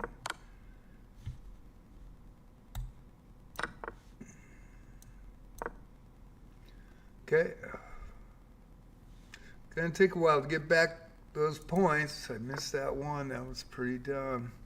It's a good time to strike. Find a way to attack my king, black to move.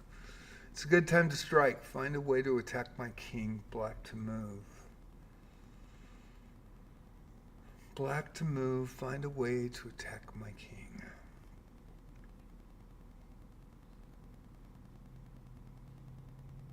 Do I have a mate coming here?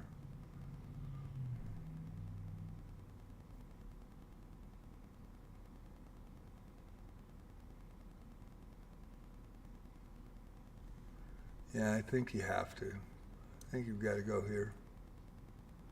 Bishop takes pawn and then threatening mate.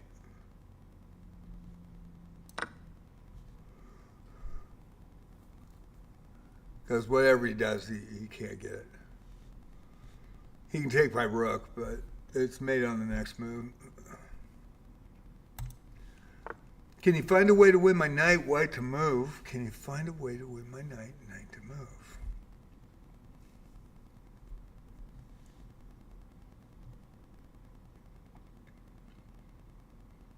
Okay, well, it's queen check. It's going to bring the knight out to block, covering the bishop. And bishop takes knight. And queen takes bishop.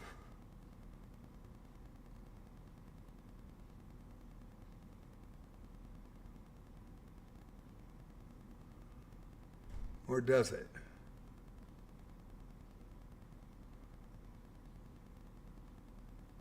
Because I'm going to lose a rook.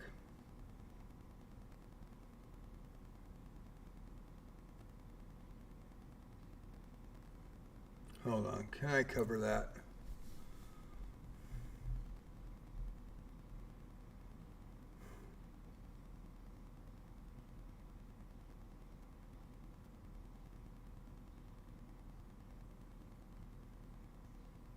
I think I can. So I think it's that. Yeah, and I think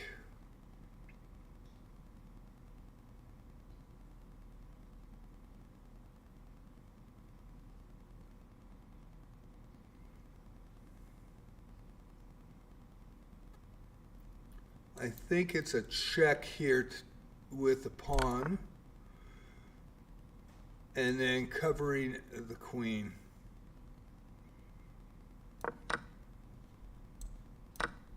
Yeah.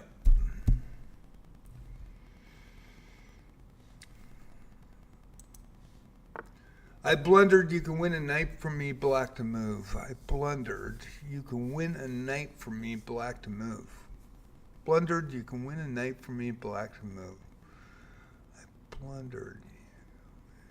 Knight from me.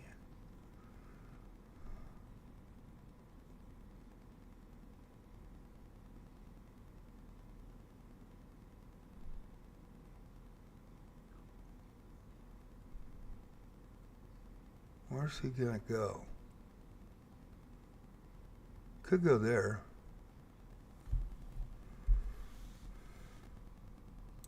It's knight. Yeah. Yeah. Take.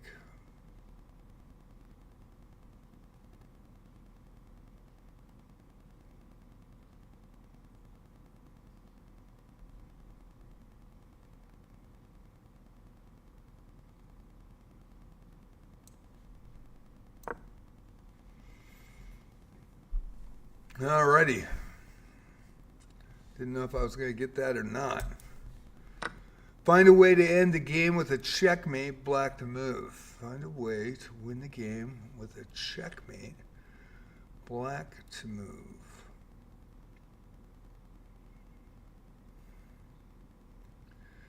Okay, bishop's on the f2 pawn. So we go check.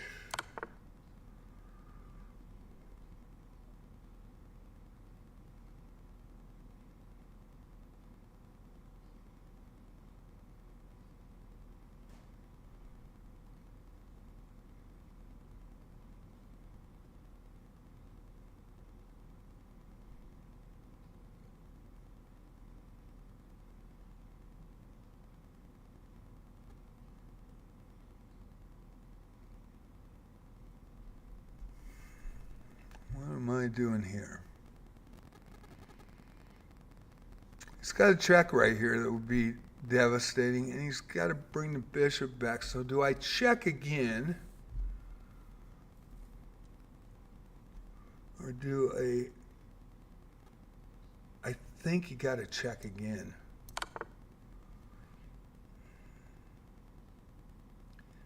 Then I think it is the pawn move. Yep. And I think it's the queen check. Takes the knight. And then it's the mate. There we go.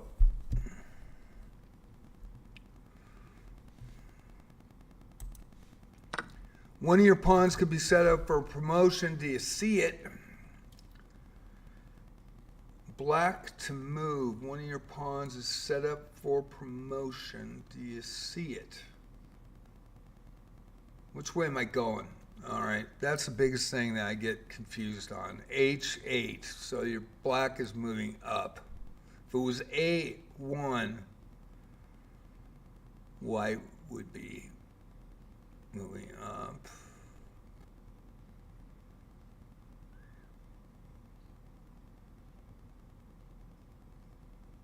I think you go inside with the king, actually.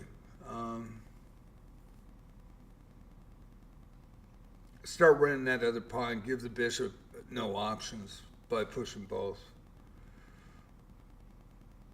It's just which way you want to go. I would think that you'd want to go inside. And I think that would be the smart move. Now, outside would be probably a bigger line. But it'd also get the king to be able to get there. So I think we're blocking.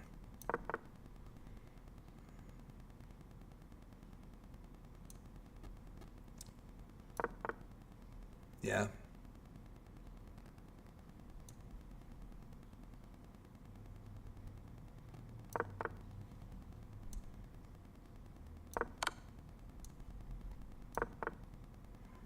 Yeah.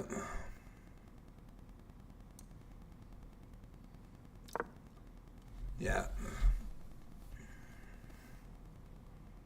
Endgames are my specialty. That's my favorite part of the game. And I miss some, I do, but not very many. Calculate correctly and you win my bishop, black to move. Calculate correctly and you win my bishop. And that's how I've upset stronger players. In 1648 back in high school. And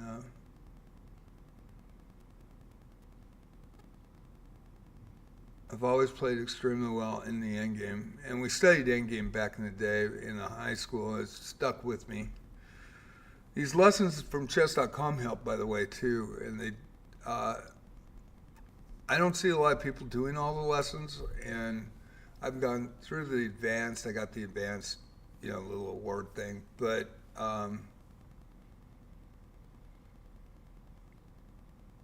actually, good refresher course in 3 pawns versus 3 pawns, endgame play. I am a little weak in the mid game, and that's where I usually struggle. But endgame, I usually, if I'm there, even if I'm 2 pawns down, sometimes I can come back depending on what pieces I have. But and I usually have a tendency to be down, -1 or even. And if I'm up, I do know how to trade down in material and lessen your opponent's pieces. So that's interesting. Sup, E-Pawn, how you doing? Bro, some chess players are evil, man. What does that mean? What happened? What happened?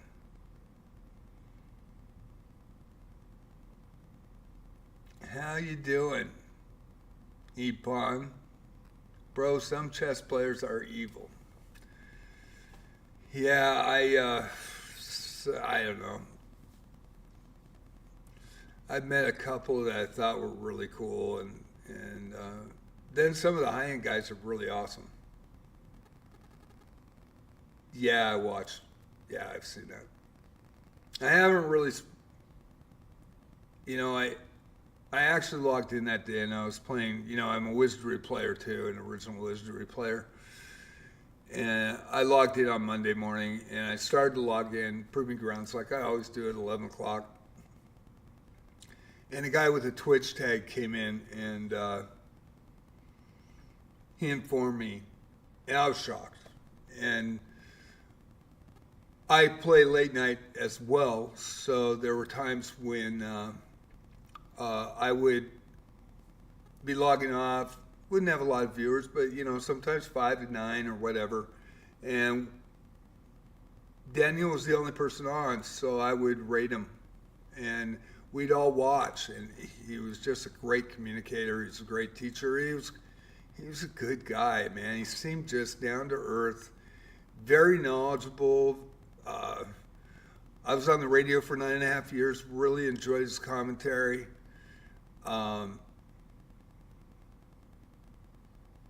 Very humble and introspective person, but very also could be extremely outgoing, and had great insight and commentary. Was one of the best sports commentators. Also as a GM, I like Levy. I think he's very good as well. And there's a lot of GMs that have been on chess.com that are good commentaries, but he was one of the best, if not the top.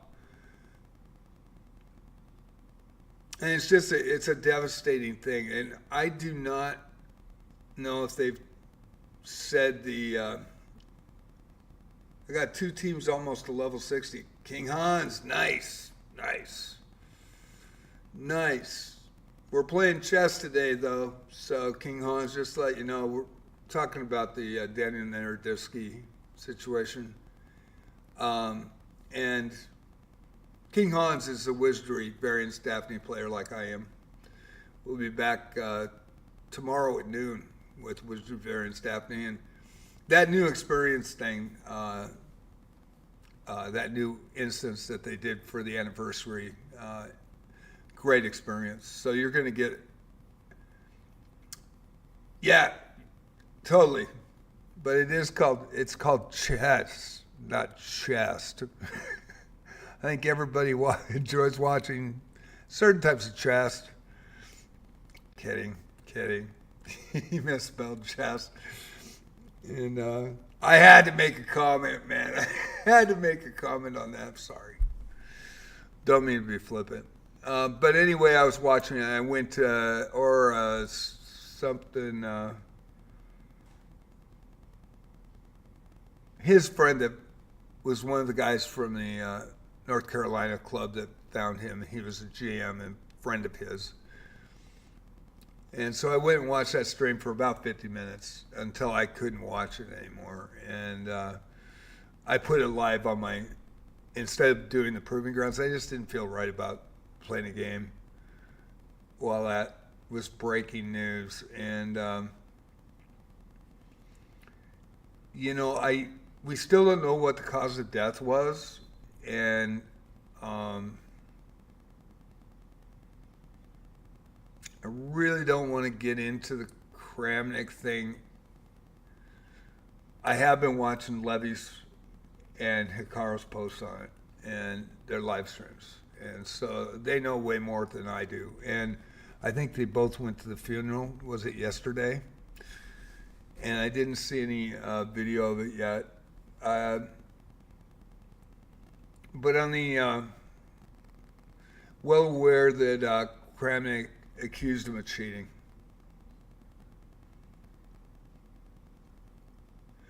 I did watch parts of that. I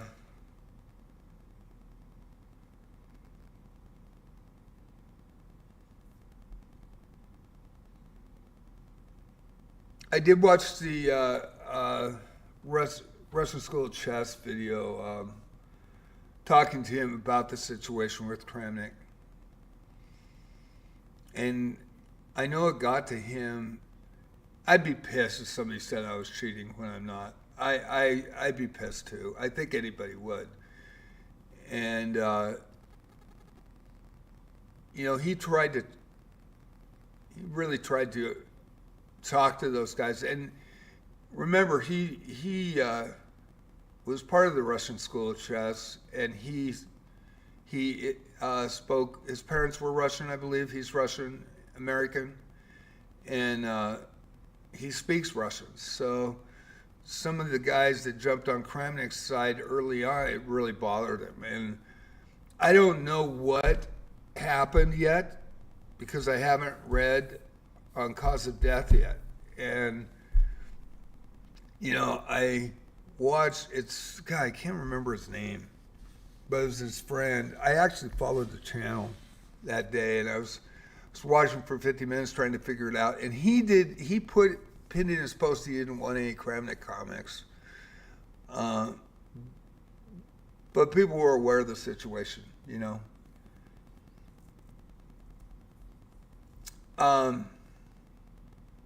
Yeah, I'm not gonna, I'm not gonna really say anything. And I don't know any of these guys, but I do know that guy was a really good human being. Daniel was. And Kramnik accuses a lot of people.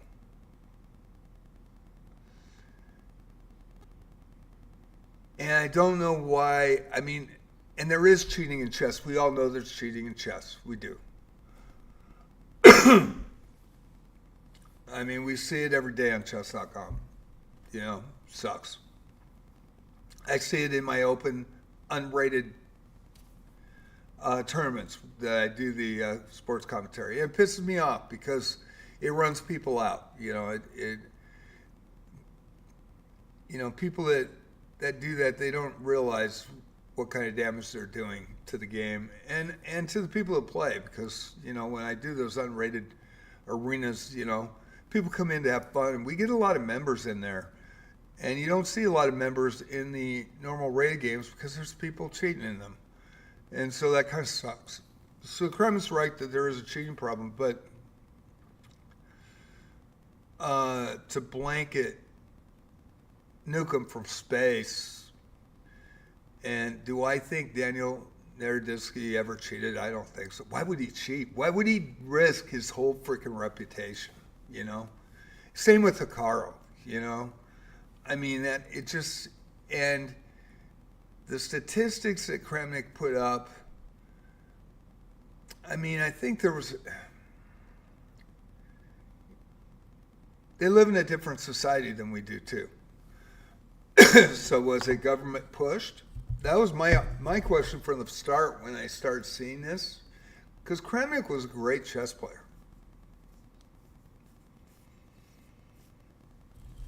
And I mean,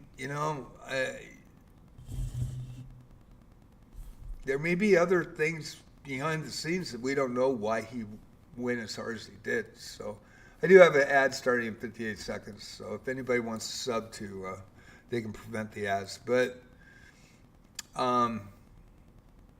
it's a tragedy, and a young person died. I mean, I'm 40 years older than Daniel, and he was going to be 30, so I was actually 39 years older. But to me at 69, every day is a blessing. And the one thing that you don't want drama. You want to do the things you love. Sometimes get back to the basics. You want to enjoy life. You don't want to deal with personal BS. You just want to enjoy your life at the end, and when you're young, you've got so much ahead of you, and he has done so much for chess. And I don't know what happened. So I don't know. We don't know how he died. We don't know what, and that will tell a lot about what actually happened and, shed some light on that. I mean, if it was a suicide or not, I don't know. And nobody said anything about it. So I really don't want to freaking jump as just a fan of his and watching him and thinking, wow, he really had it going on. I mean, he had a lot of knowledgeable stuff, but you also saw that he was traumatized by the reports you could tell inside he was always thinking, and he was so upset about it, just really bothered him. And I think even Hikaru didn't play that well after he was accused. And I think it affects everybody. I know that when people said I did something underhanded that I didn't do, I would be furious.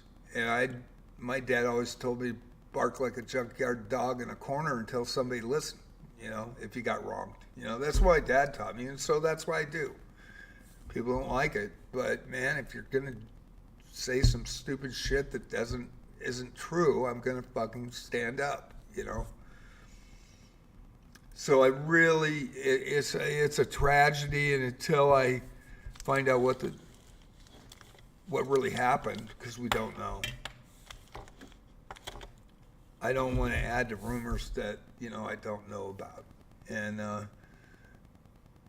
but I am well aware of Kramek accusing him and how many other people he's accused of cheating in the last 2 years. So, and he was Russian, so not only was he accused in their language, but that was I think his primary language, and then English. And so, and he was fluent in both, and very knowledgeable kid.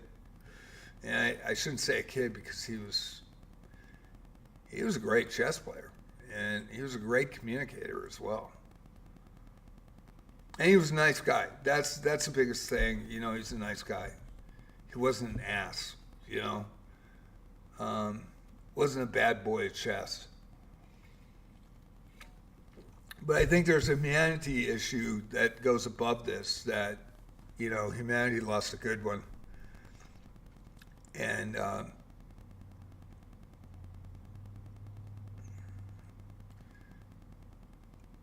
when people make accusations, I mean, it can cause a lot of harm to people. And you see it a lot, even in today's society, when people make accusations that aren't true. And some do it on purpose and lie for whatever reasons they do it, So, but the other thing is, from my standpoint, I really don't know what's happened yet. I haven't read anything on it, and I don't want to make assumptions. But I do, and I've always questioned since it started, was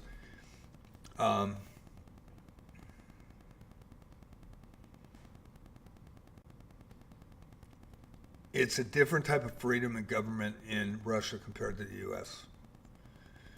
And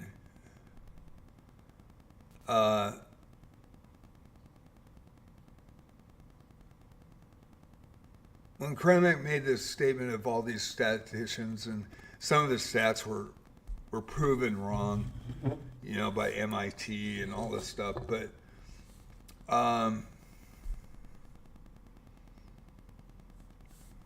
was there something bigger than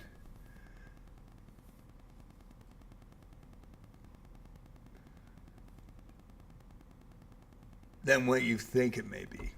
You know what I'm saying? And I always question stuff like that because, it could have been that Kramnik was pushed to do it and has been pushed to do it, and that's why he continues. So nobody's ever gone to that extreme.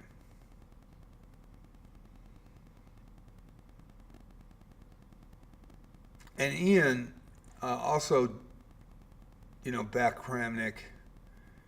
And Ian seems like a pretty decent dude. And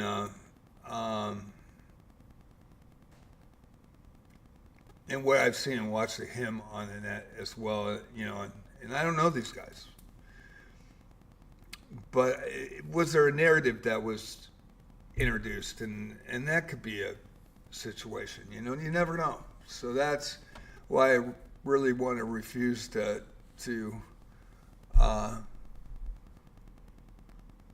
make assumptions until we find out what really happened. But yeah, Monday was a shock. I sat there and watched it until I couldn't watch it anymore, and it really affected. Is it Orzabek, the GM? That was his friend that went with the head of the Charlotte chess club that found him, and I watched that live stream. And man, I couldn't believe it.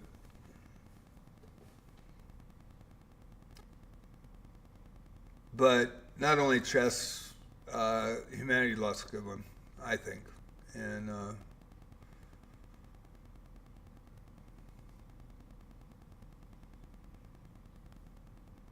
it's just my opinion, and I think that. I don't want to make an assumption that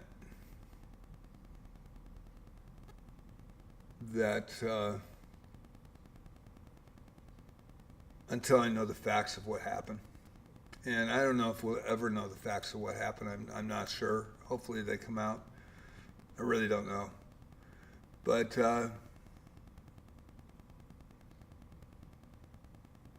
yeah, and I'm going to read these from ePawn. I'm not going to suspect anything, but it's most likely he did something himself. Not just that Kramnik used to be Daniel's favorite chess player growing up. Like, imagine your hero accusing you of cheating. Yeah. There's a picture of both of them when he was young. And the other thing, like, he grew up in the Russian School of Chess. That's how he started. So he speaks the language. And he understands what the accusations, the true accusations where we have to translate, right? What's funny is Cameron Kramnik is right about title players cheating. It does happen. Most of them do it for like one game or a few moves so no one can find out. And I guarantee it, but they're not the fucking top guys. But yeah, when there's money involved, people freaking do shitty things. Look what happened in the NBA, ePawn. And everybody knows that the NBA's been rigged for years. I mean, I don't even watch NBA anymore. And I'm starting to, suspect that NFL is too in certain things, So,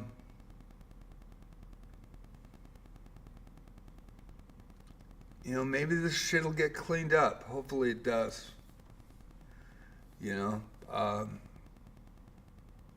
I'd love to see a fair playing field in chess. Yachin, I'm not going to play it. And I'm sure as hell not going to play a Chess 960. I don't want an hour freaking game or 2 hour game. That would, I want quick games and I appreciate the challenge.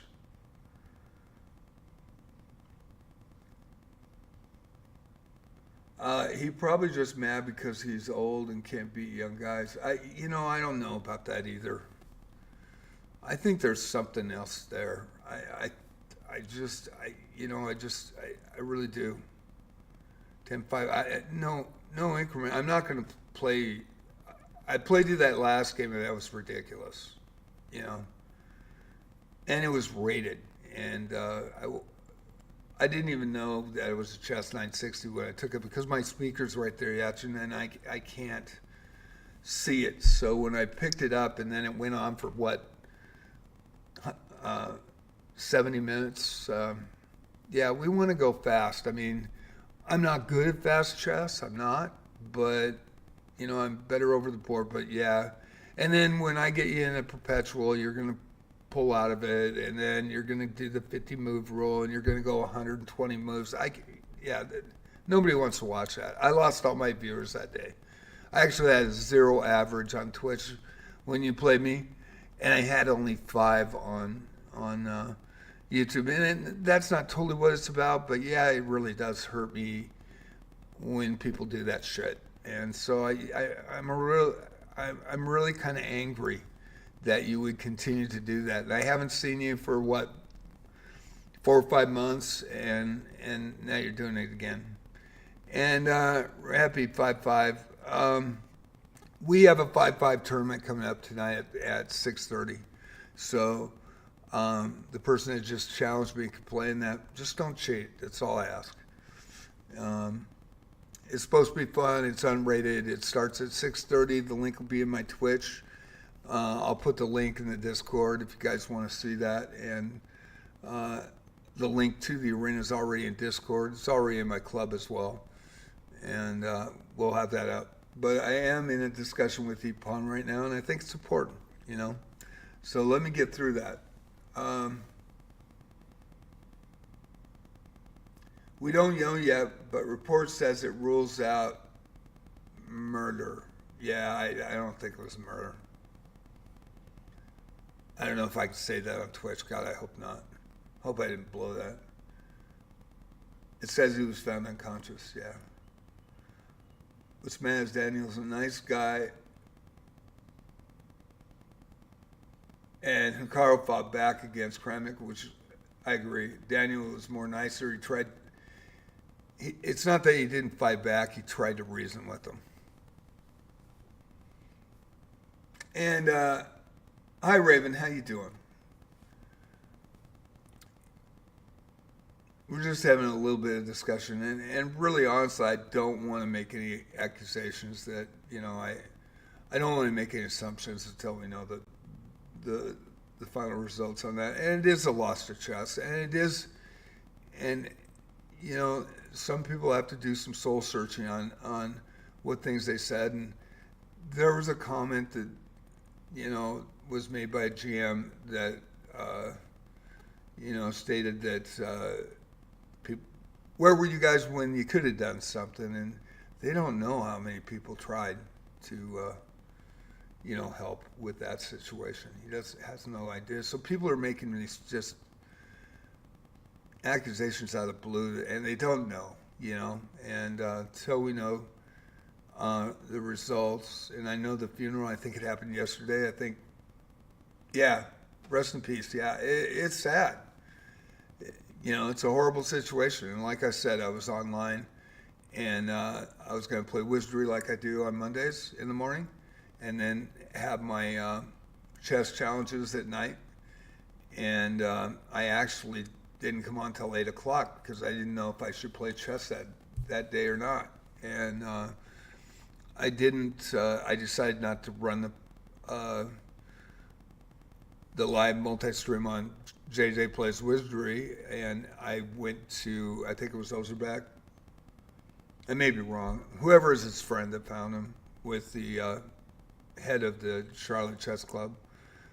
I went to that live stream, we watched it, and had on that day. And even in that, there was a pinned post saying didn't want to hear about, anything about Kramnik. And he was in shock. I mean, you could tell. I mean, he's just lost one of his closest friends. And he had to see that. So we don't know what happened. We know that he was found unconscious at 7 o'clock on Sunday night. And so now all this stuff's coming out. And I'm pretty sure that Hikaru and Levy know, you know, and the immediate family and the Charlotte Chess Club know, but we don't, and I don't want to speculate. Yeah, Bortnick. Yeah, I watched that. Sorry, I said Orzabek. My bad. But I streamed his live stream, and for about 50 minutes, and was commenting on what I was trying to find out, and I was still trying to find out. I still couldn't believe it, and so I decided not to do the Portinium live stream, and I didn't get a lot of views or anything. I wasn't doing it for views. I was doing it for me because I used to raid him at night because he'd be on late night, right? So, and what raids are is that on Twitch, after your live streams are over, if you've got enough players on there that are still viewing and you're about ready to call it a night, that you say, hey, you guys want to raid? And, you know, some people would mention, you know, let's go to Daniel's, you know, and raid his live. And so I said, yeah, cool. So we go and we watch, and some of us would ask questions, and he would answer them, you know. He didn't answer my questions, but he answered some of my viewers' questions, and he was always humble and cool with everybody, always open. So, and it wasn't just one time that I did that. It was quite a bit, because there would be, you know, of course, House of Pancakes, H1 Chess, they raid me. Grizzly was awesome. Faye Fireheart, you know, they raid me quite a bit. There's a couple other people that I'm missing. I apologize for missing them. And then Innate Optimist, she's on Lead Chess, and she raids me. But she was the first one to ever raid me when I came in June. Yeah, best online, one of the best online teachers. Absolutely, Raven. Yeah, totally. So when he was on late and there was nobody else, instead of just going off and letting the viewers go to the wins, you know, I listened, and it was really informative. I mean, I was really intrigued by it too. I'd watch for an hour, and I had to get my stuff set up for Wizardry or chess for the next day, and it takes me an hour, you know, after I log off. So I was fascinated. I mean, he had great stuff. I mean, it was great content. And so it was quite a shock, you know, it was quite something that, for me, and I don't know him, but still I could tell he was a really solid individual. He was a cool dude. And he was real, you know. His feelings were real. The way he handled himself, his commentary. And I was on the radio for 9.5 years. I kind of know when somebody's really good. And you can tell, you know.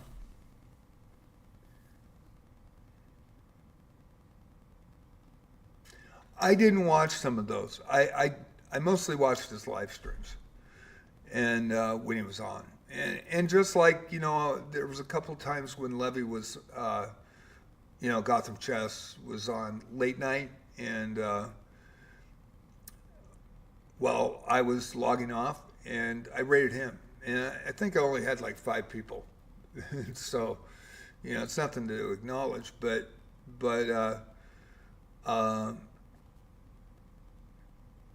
I usually don't get up in the mornings, so I don't see when he's live. So, but I do follow him, and I do follow his YouTube, and I do watch his YouTube videos, and I watch Ricardo's videos, and I watched a lot of Daniel's commentary videos in the big tournaments, you know, in the chess.com when he was doing, because I mean, he was really good. I mean, he really knew his shit. And sorry, I didn't mean to say it that way, but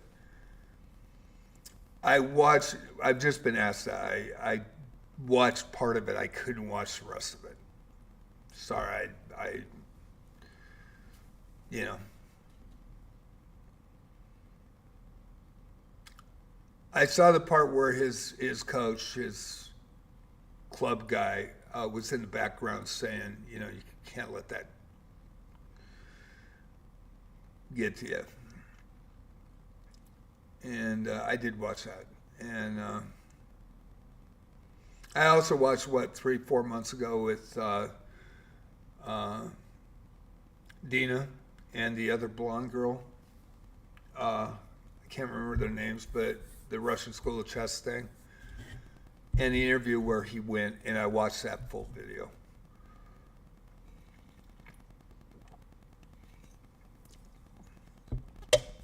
So he needs to be honored in some way, and something needs to be done about blind accusations. I mean, I don't want to really say anything other than that.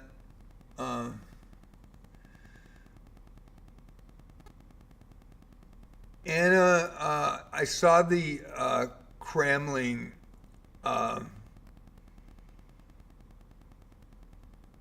video yesterday that was the last time her mom played him. And they were in Charlotte at the club. I saw that game. And I also know that the intensity. And so, you know, and I played, back in the day, I played a lot over the board in tournaments, and I was very fortunate to do so. And then I played in 2009 until I got sick with the heart thing, to 2011, and then I haven't played since. And I was going to play in September. Excuse me, I got an itch. Trying to get all this cat hair off the table and stuff.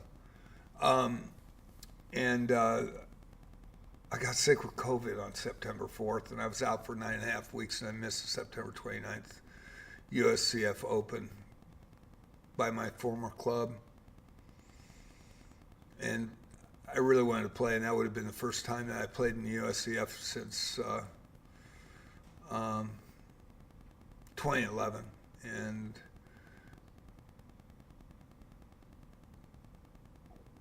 But with the high school chess and with everything I did earlier than that, played a lot of matches, and when I see somebody like that playing against me and doing this and all that, I'm looking at every piece and every board thing, and there are certain, I think, trigger things that I see when people do those movements, and kind of watch, and not super good at it, but there are a few things that I was watching in that. Yeah.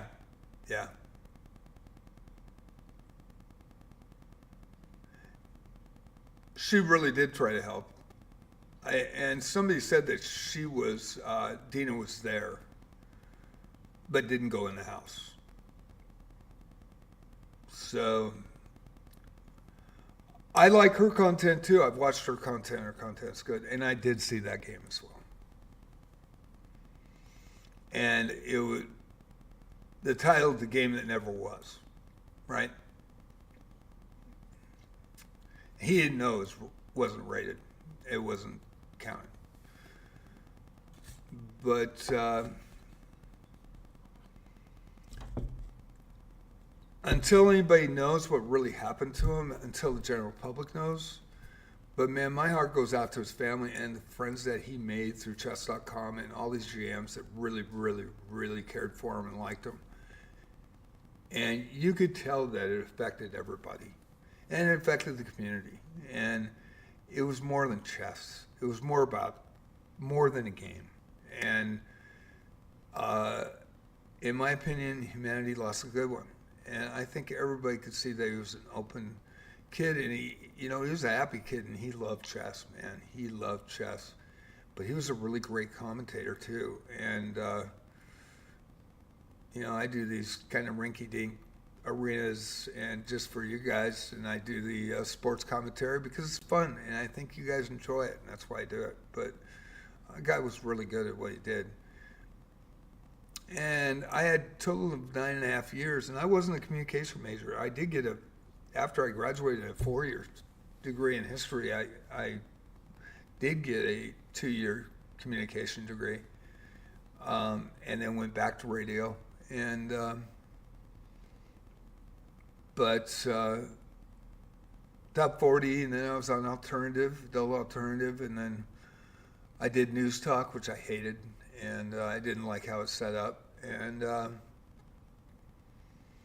then I ended here. Just my last show was on December 31st of 2023, January 1st, and the 5 stations that I was on, and I did weather and copy and stuff on the other stations, and then I had my weekend show in top 40, and on Saturday and Sunday, and then the bank foreclosed on the owner of the 5 stations, and they all went down, and all of us lost our jobs, and it was emotional. It was a rough one, and man, my owner knew, and he told us, and we had a heads up on it a year and a half before, almost a year and 9 months before, and he got us through 2 Thanksgivings, 2 Christmases, and 2 New Years. And who does that? He could have just let it go, and he didn't. He didn't bail on us, and we didn't bail on him. And I have total respect for Dave, who owned the radio stations. So for that, got to remember where he came from. And all the other stations here are automated, so there was no other jobs. So, and I love radio. So I used to listen to him quite a bit, and to Daniel. And so when we rate at night, and I watched those live streams, and I was very impressed. Yeah, so I think we need to, probably change up a little bit. I know it's 5 o'clock. I have to come back on at 6:30. I am going to do these puzzles. I don't think I'm going to take any challenges. I should. I haven't been playing, so nobody's been seeing me play, and I apologize for that. But humanity lost a good one, and so I'm going to try to finish out these puzzles here, and then we'll log off, and I'll come back on at 6:30. I got to get dinner, and but I have to be on at 6:30 because I put the guidelines in the chat tab, and it takes me like 15 minutes because they're only a certain amount of characters, so I can't just copy and paste my guideline rules into each arena. But it is a 5-5 tonight. It'll be at 7 o'clock. And so it's getting close. It's 5 o'clock right now. Air. Raven, what does that mean? Yeah, air. What? Can you guys hear me?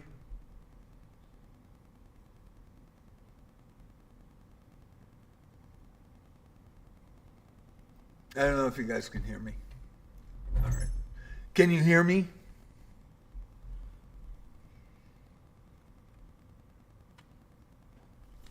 Right on. Thank you.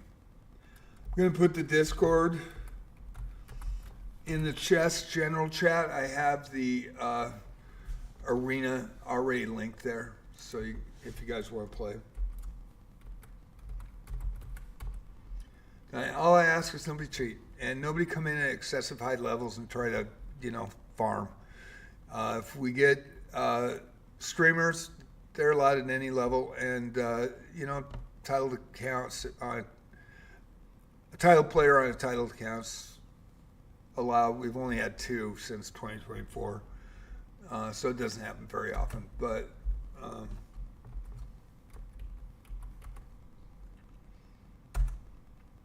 they're allowed at any level. Everybody else, the highest registered player, when it starts, come in equal or lower than the higher levels. So for Love of the Game, Tuesday night, it was a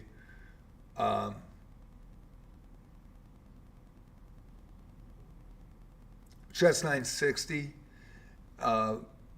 Blitz, and everybody came in at there was one 1602 and everybody came in at 1500 after. I was really impressed with everybody. They really came in and they recognized, respect my guidelines, and I appreciate that. It's unrated tonight, yeah. And if you register the high elo at the start of it, you're golden because you registered, right?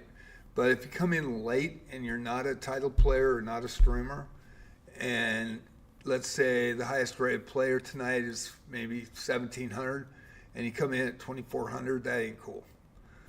And so people that register, and those that are 3 hours old that are 2,400, I mean, don't do that. You know, it's everybody knows, you know, about that kind of crap, and we don't want anybody cheating or just about them. We want it about everybody, and it's supposed to be fun for everybody. So that's why I try to, you know, that's why I report somebody that I think is suspect. If I think somebody's playing suspect, I report them, and I tell every night on those arenas, I tell everybody, if you do run into somebody, I don't care if he's been a regular forever, you know, it'll come out in the wash. I mean, everybody knows that I want a clean arena, and they're cool if they get reported because they know they're not cheating. So that's a good thing. But it does police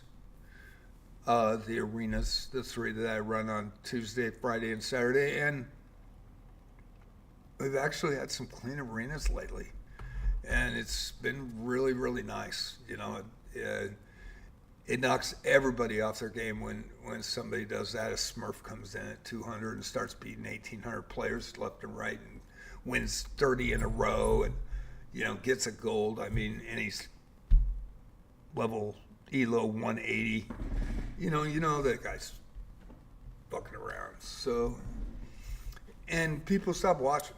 I mean, nobody wants to watch AI versus somebody, and nobody wants to watch a 2,400 versus a 196 real brand new player. And the 196 wants to see their match come up and the guy's 2,400.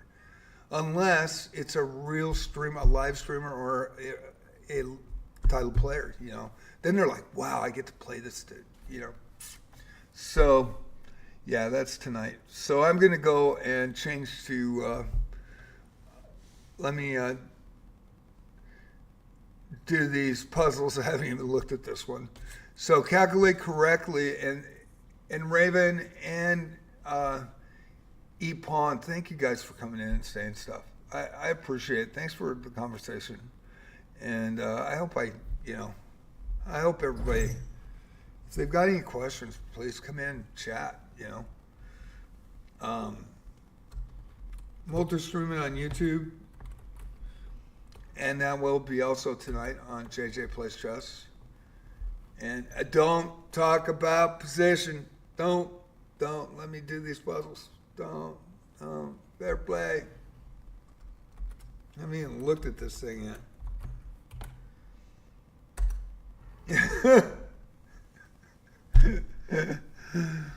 And I would take challenges today. I would, but it's already 5:07 and I have to be back. And Rex Heppy, you want a 5-5? Come in at 6:30. Come into my Twitch. Follow on Twitch. And then register. It's a 5-5 tonight, Blitz. So it's unrated.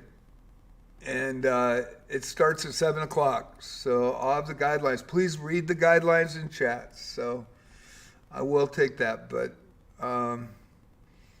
I think we just got off track today with all the stuff, and I know the Daniel thing is just affecting everybody this week, and I hope it affects everybody for a long, long time. I hope everybody remembers them. You know, I really do, and I hope they remember them in a good light. That's just my thoughts. Calculate correctly, and you'll win my bishop. So I haven't looked at this, so I've got to refocus. Hopefully, I don't miss this.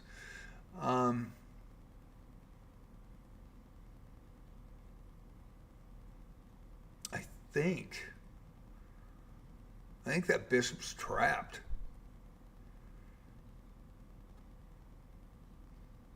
Wait, calculate correctly and you'll win my bishop. Black to move. Yeah, it is trapped. And here it is. Yeah. No outlet. Yep.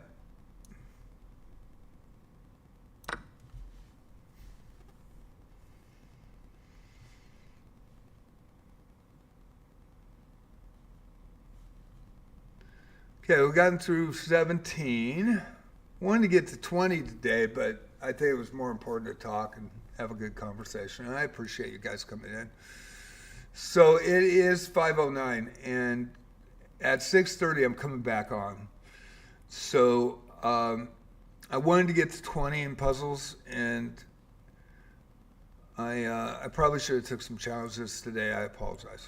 And I was on late. Usually it's 11 o'clock when I come in, and it's morning. And I came on late.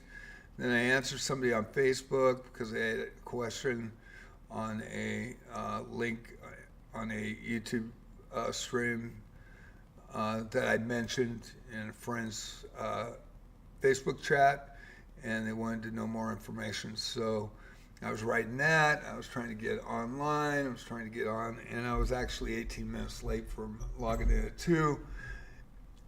In the Discord, it is free. So if I'm going to be late or something happens, I will announce in the announcements, and I put it on the general for chess or wizardry, whenever it is on the streams, to let you guys know when I'm coming on. So it's free. I just started this 2 months ago when I started JJ Plays Wizardry, and I think we got 68 people so far, that chess players and wizardry players, and there's voice chats as well for everything. And but if you want to know updated information, you can go to my Twitch, JJ's Chess Pots or Palace, and I changed the schedule there, and I also changed it on the multi-stream YouTube. If it's chess or if it's wizardry, I go in and I change the time so it'll say upcoming when I'm going to go live. If there's a last minute thing where I'm going to be late, I will put it in Discord. And I usually check it 3 to 5 times a day. So thank you guys for coming in. And I hope you have a great day. Thank you all to watch today. I appreciate it. YouTube, sub, like, share, follow on Twitch at JJ's Chess Pots or Palace, YouTube, JJ Plays Chess. It's 5 years labor of love, and I still haven't got 500 subs. And it's not just about subs, but I did it for me to make that site, and I'm very thankful that I can make it, and I really appreciate everybody that likes it. So I appreciate people that disagree and don't like it. It's just nice that it really gave me something to do, to put a lot of work into. And in JJ Plays Wizardry yesterday, we just made 100 subs, and those are free, of course. And that was a good feeling. It felt like I was doing the right thing. And so I will see you guys. You can check my Twitch schedule on JJ's Chess Pots or Palace on Twitch. Also that Discord that I got up there. I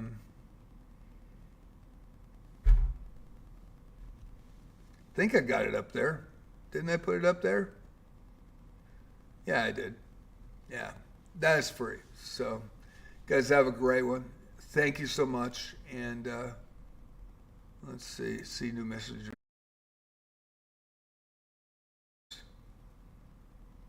30, I'll be back on. Get some.